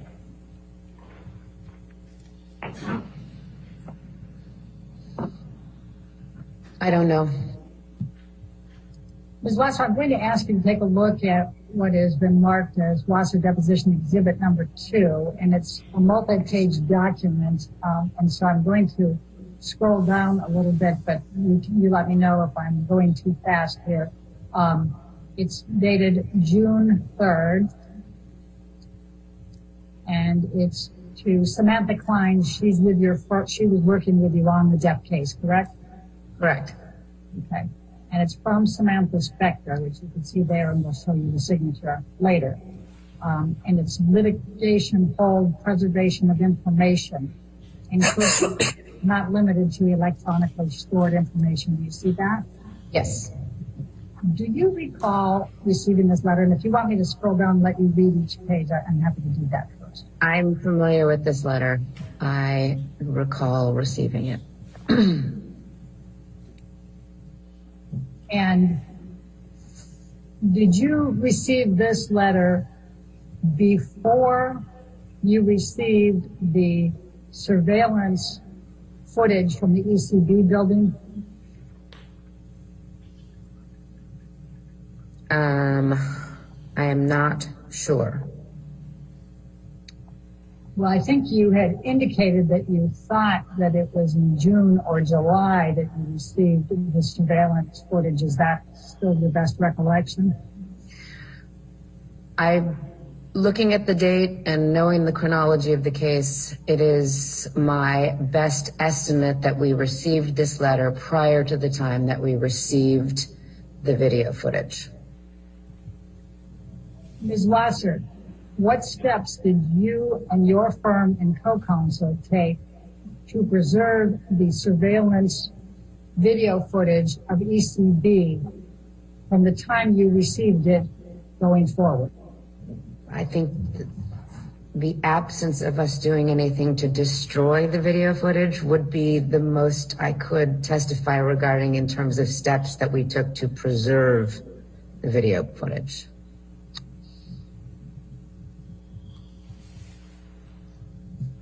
Are you aware of any destruction of the video footage, the surveillance video footage from ECB up to the present?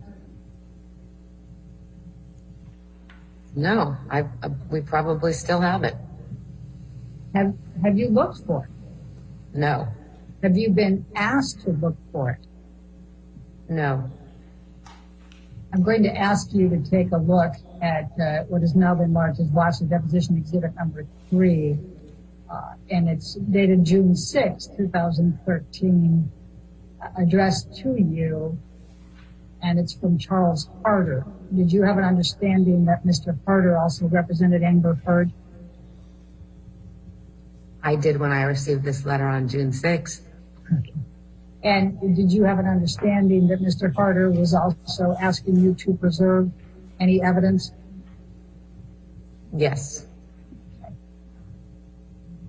Ms. Wasser, I'm going to ask you to take a look at what has been marked as Wasser Deposition Exhibit number 4. It's dated June 6th as well, and it's to Charles Harder from your firm. And you are acknowledging receipt of the preservation demand letter from Ms. Heard as well as his, and you indicated we are fully aware of our obligations with respect to the preservation of evidence. please rest assured that we intend to comply with the preservation demand and expect that Ms. Heard will do so as well. Do you recall saying that in this letter? Yes, And was this letter, in fact, from you to Mr. Harder? it was.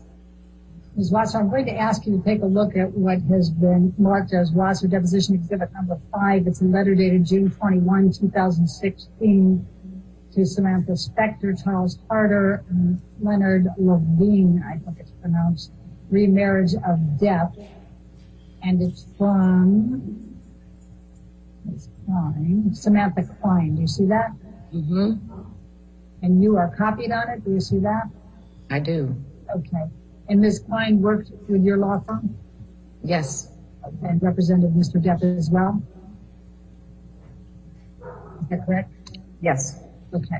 And I'm going to go back up to the beginning to call your attention to a particular section. It says, this letter shall confirm the agreements we reached yesterday with respect to the pending domestic violence proceeding. You see that? Mm-hmm. And then we're going to go down to the media, press, and it says, neither party nor his or her respective counsel representatives or agents shall make any comments in the media or press pertaining to this dissolution action, the civil action pending against Doug Spinoza, and or any pending or future litigation between or involving the parties. Do you see that? Yes. All right. Does that accurately reflect the agreement that was made between the parties with respect to Amber Heard and Mr. Depp and communications with the press? Yes. Did you know Liz Walters? Who? Liz Walters? Yes. And who is she? She is a reporter. For? I believe she works for her brother's online media outlet called The Blast. Did you have any communications with Liz Walters during the Depp Heard divorce? I don't recall. Did you have any communications with TMZ relating to the Depp Heard divorce? I don't recall.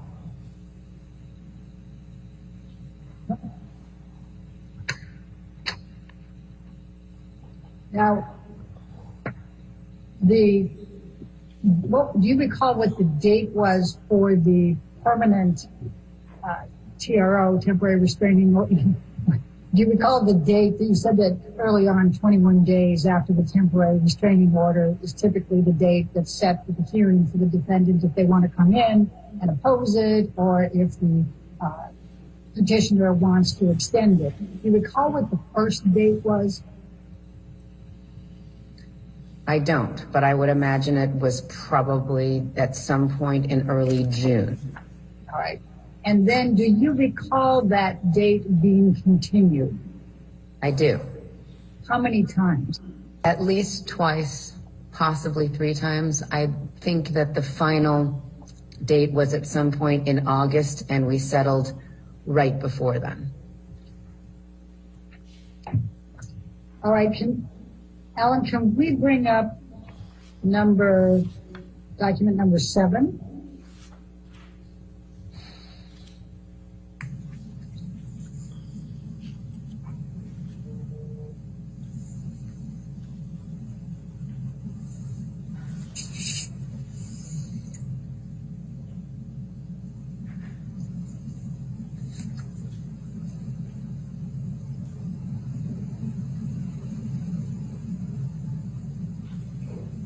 Thank you, Alan. Ms. Wasser, I'm going to ask you to take a look at what has been marked as Wasser Exhibit number 7. It is dated August 5, 2016. It is to you from Samantha Spector. Do you see that? Yes. Do you recall, did you receive this document?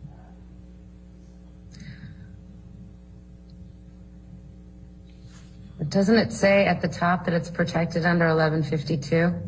It sure does. All I'm asking you is whether you received it. I'm not asking you about the substance. I don't remember. Do you have any reason to believe you did not receive it? I don't. Wasser, I'm going to ask you to take a look at what has been marked as Wasser Deposition Exhibit number 8. And it starts out with an email from Samantha Spector to Amber on August 6, 2016. Do you recall what was going on or around August 16 in divorce, in connection with the divorce? Not specifically, no. Do you know who Christian Carino is? I do. Okay, who is he? He's an agent, a creative artist agency. How long have you known Christian Carino? I've known of Christian for maybe 10 years. Were you aware that Mr. Carino was involved in organizing, if you will, or assisting Mr. Depp and Ms. Heard with their own meeting to try to resolve their case up in San Francisco? Possibly. That sounds vaguely familiar. Were you on the telephone at any point while Amber Heard and Johnny Depp were meeting to discuss attempted resolution of the issues during the summer of 2016?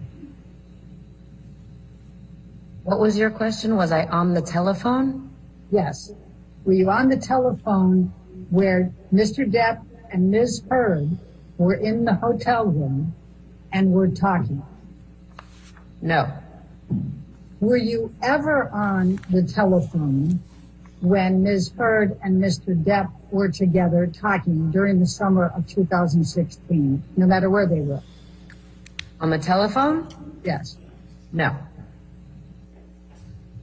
While he was with Ms. Heard and Ms. Heard was on speaker, and you were on speakerphone with the two of them? No. You recognize the name? I'm going to just get this here. Do you recognize the name on what? Joe Sweeney? I do. And who was he? Joe Sweeney is a forensic accountant who specializes in family law forensic accounting, and he was Ms. Heard's forensic accountant in the Disso matter.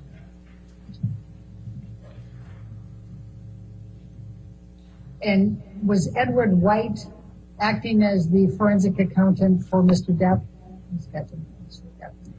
No. Did Mr. White provide the documentation that was then submitted to Samantha Spector as counsel for Ms. Heard?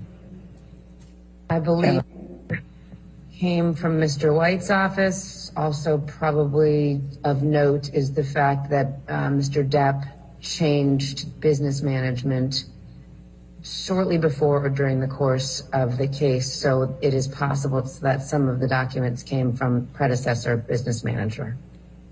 I'm going to show you what has been marked as Wasser Deposition Exhibit number 10, and I'm not going to ask you any specific questions, so I don't need you to have to review it in detail unless you'd like to, and you're certainly welcome to spend as much time as you'd like on it.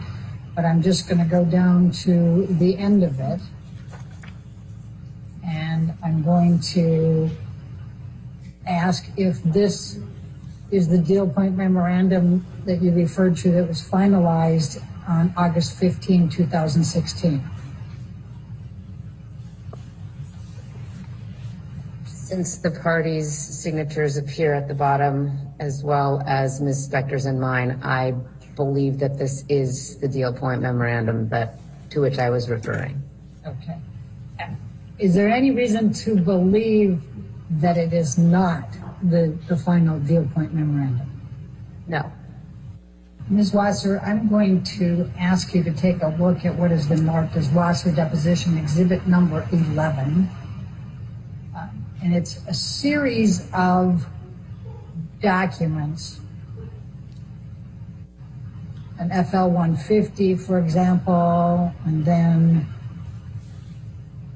that's page 404, and then it goes into the next part, one of one.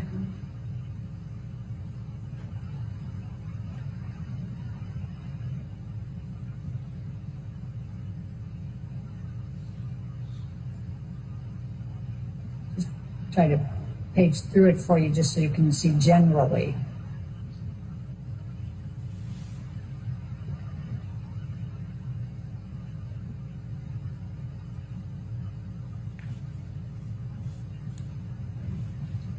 Do you recognize this document? Yes. Could you tell me what it is, please? It looks to be one of the parties, I guess Mr. Depp's, what we call in California, preliminary or perhaps final declaration of disclosure. It's just financial disclosure forms. Ms. Wasser, I'm going to ask you if you can take a look at what has been marked as Wasser Exhibit number 12. And it's a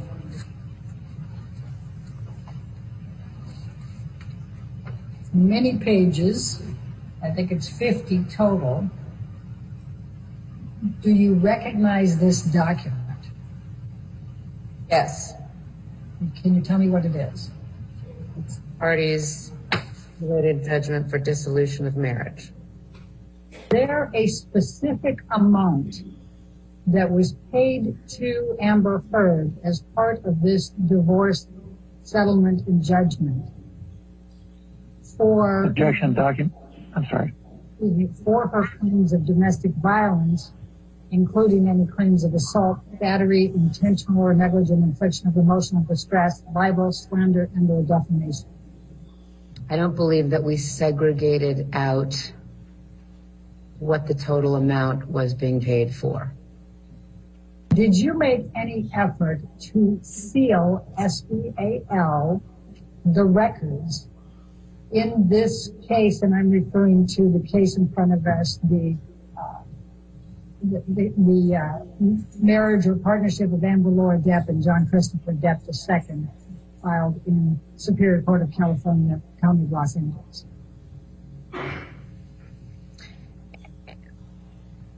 When you say seal, do you mean by the court, to ask the court to seal the file? Yes. I don't believe so. And why not? We don't do that. I'm going to ask you to take a look at what has been marked as deposition exhibit number 13. And this is a subpoena of you for this deposition. Did you receive that? Do you want me to scroll through it? Would you like to? No, I believe that we received it. All right. And you are testifying pursuant to this subpoena, correct? I am. I'm going to ask you to look at what has been marked as deposition exhibit number 14. And this is for the corporate designee of Wasser, Cooperman, and Mandos. You see that? I do. For today's deposition. Is it your understanding that you are the corporate designee on behalf of Wasser, Cooperman, and Mandos speaking today? Yes. Thank you. All right, ladies and gentlemen, I think given the hour, that'll be all the testimony that you hear today, okay? So we'll go ahead and recess for the day. Make sure you don't do any outside research and don't talk to anybody, and we'll see you tomorrow, okay? Get some good rest, all right? Thank you.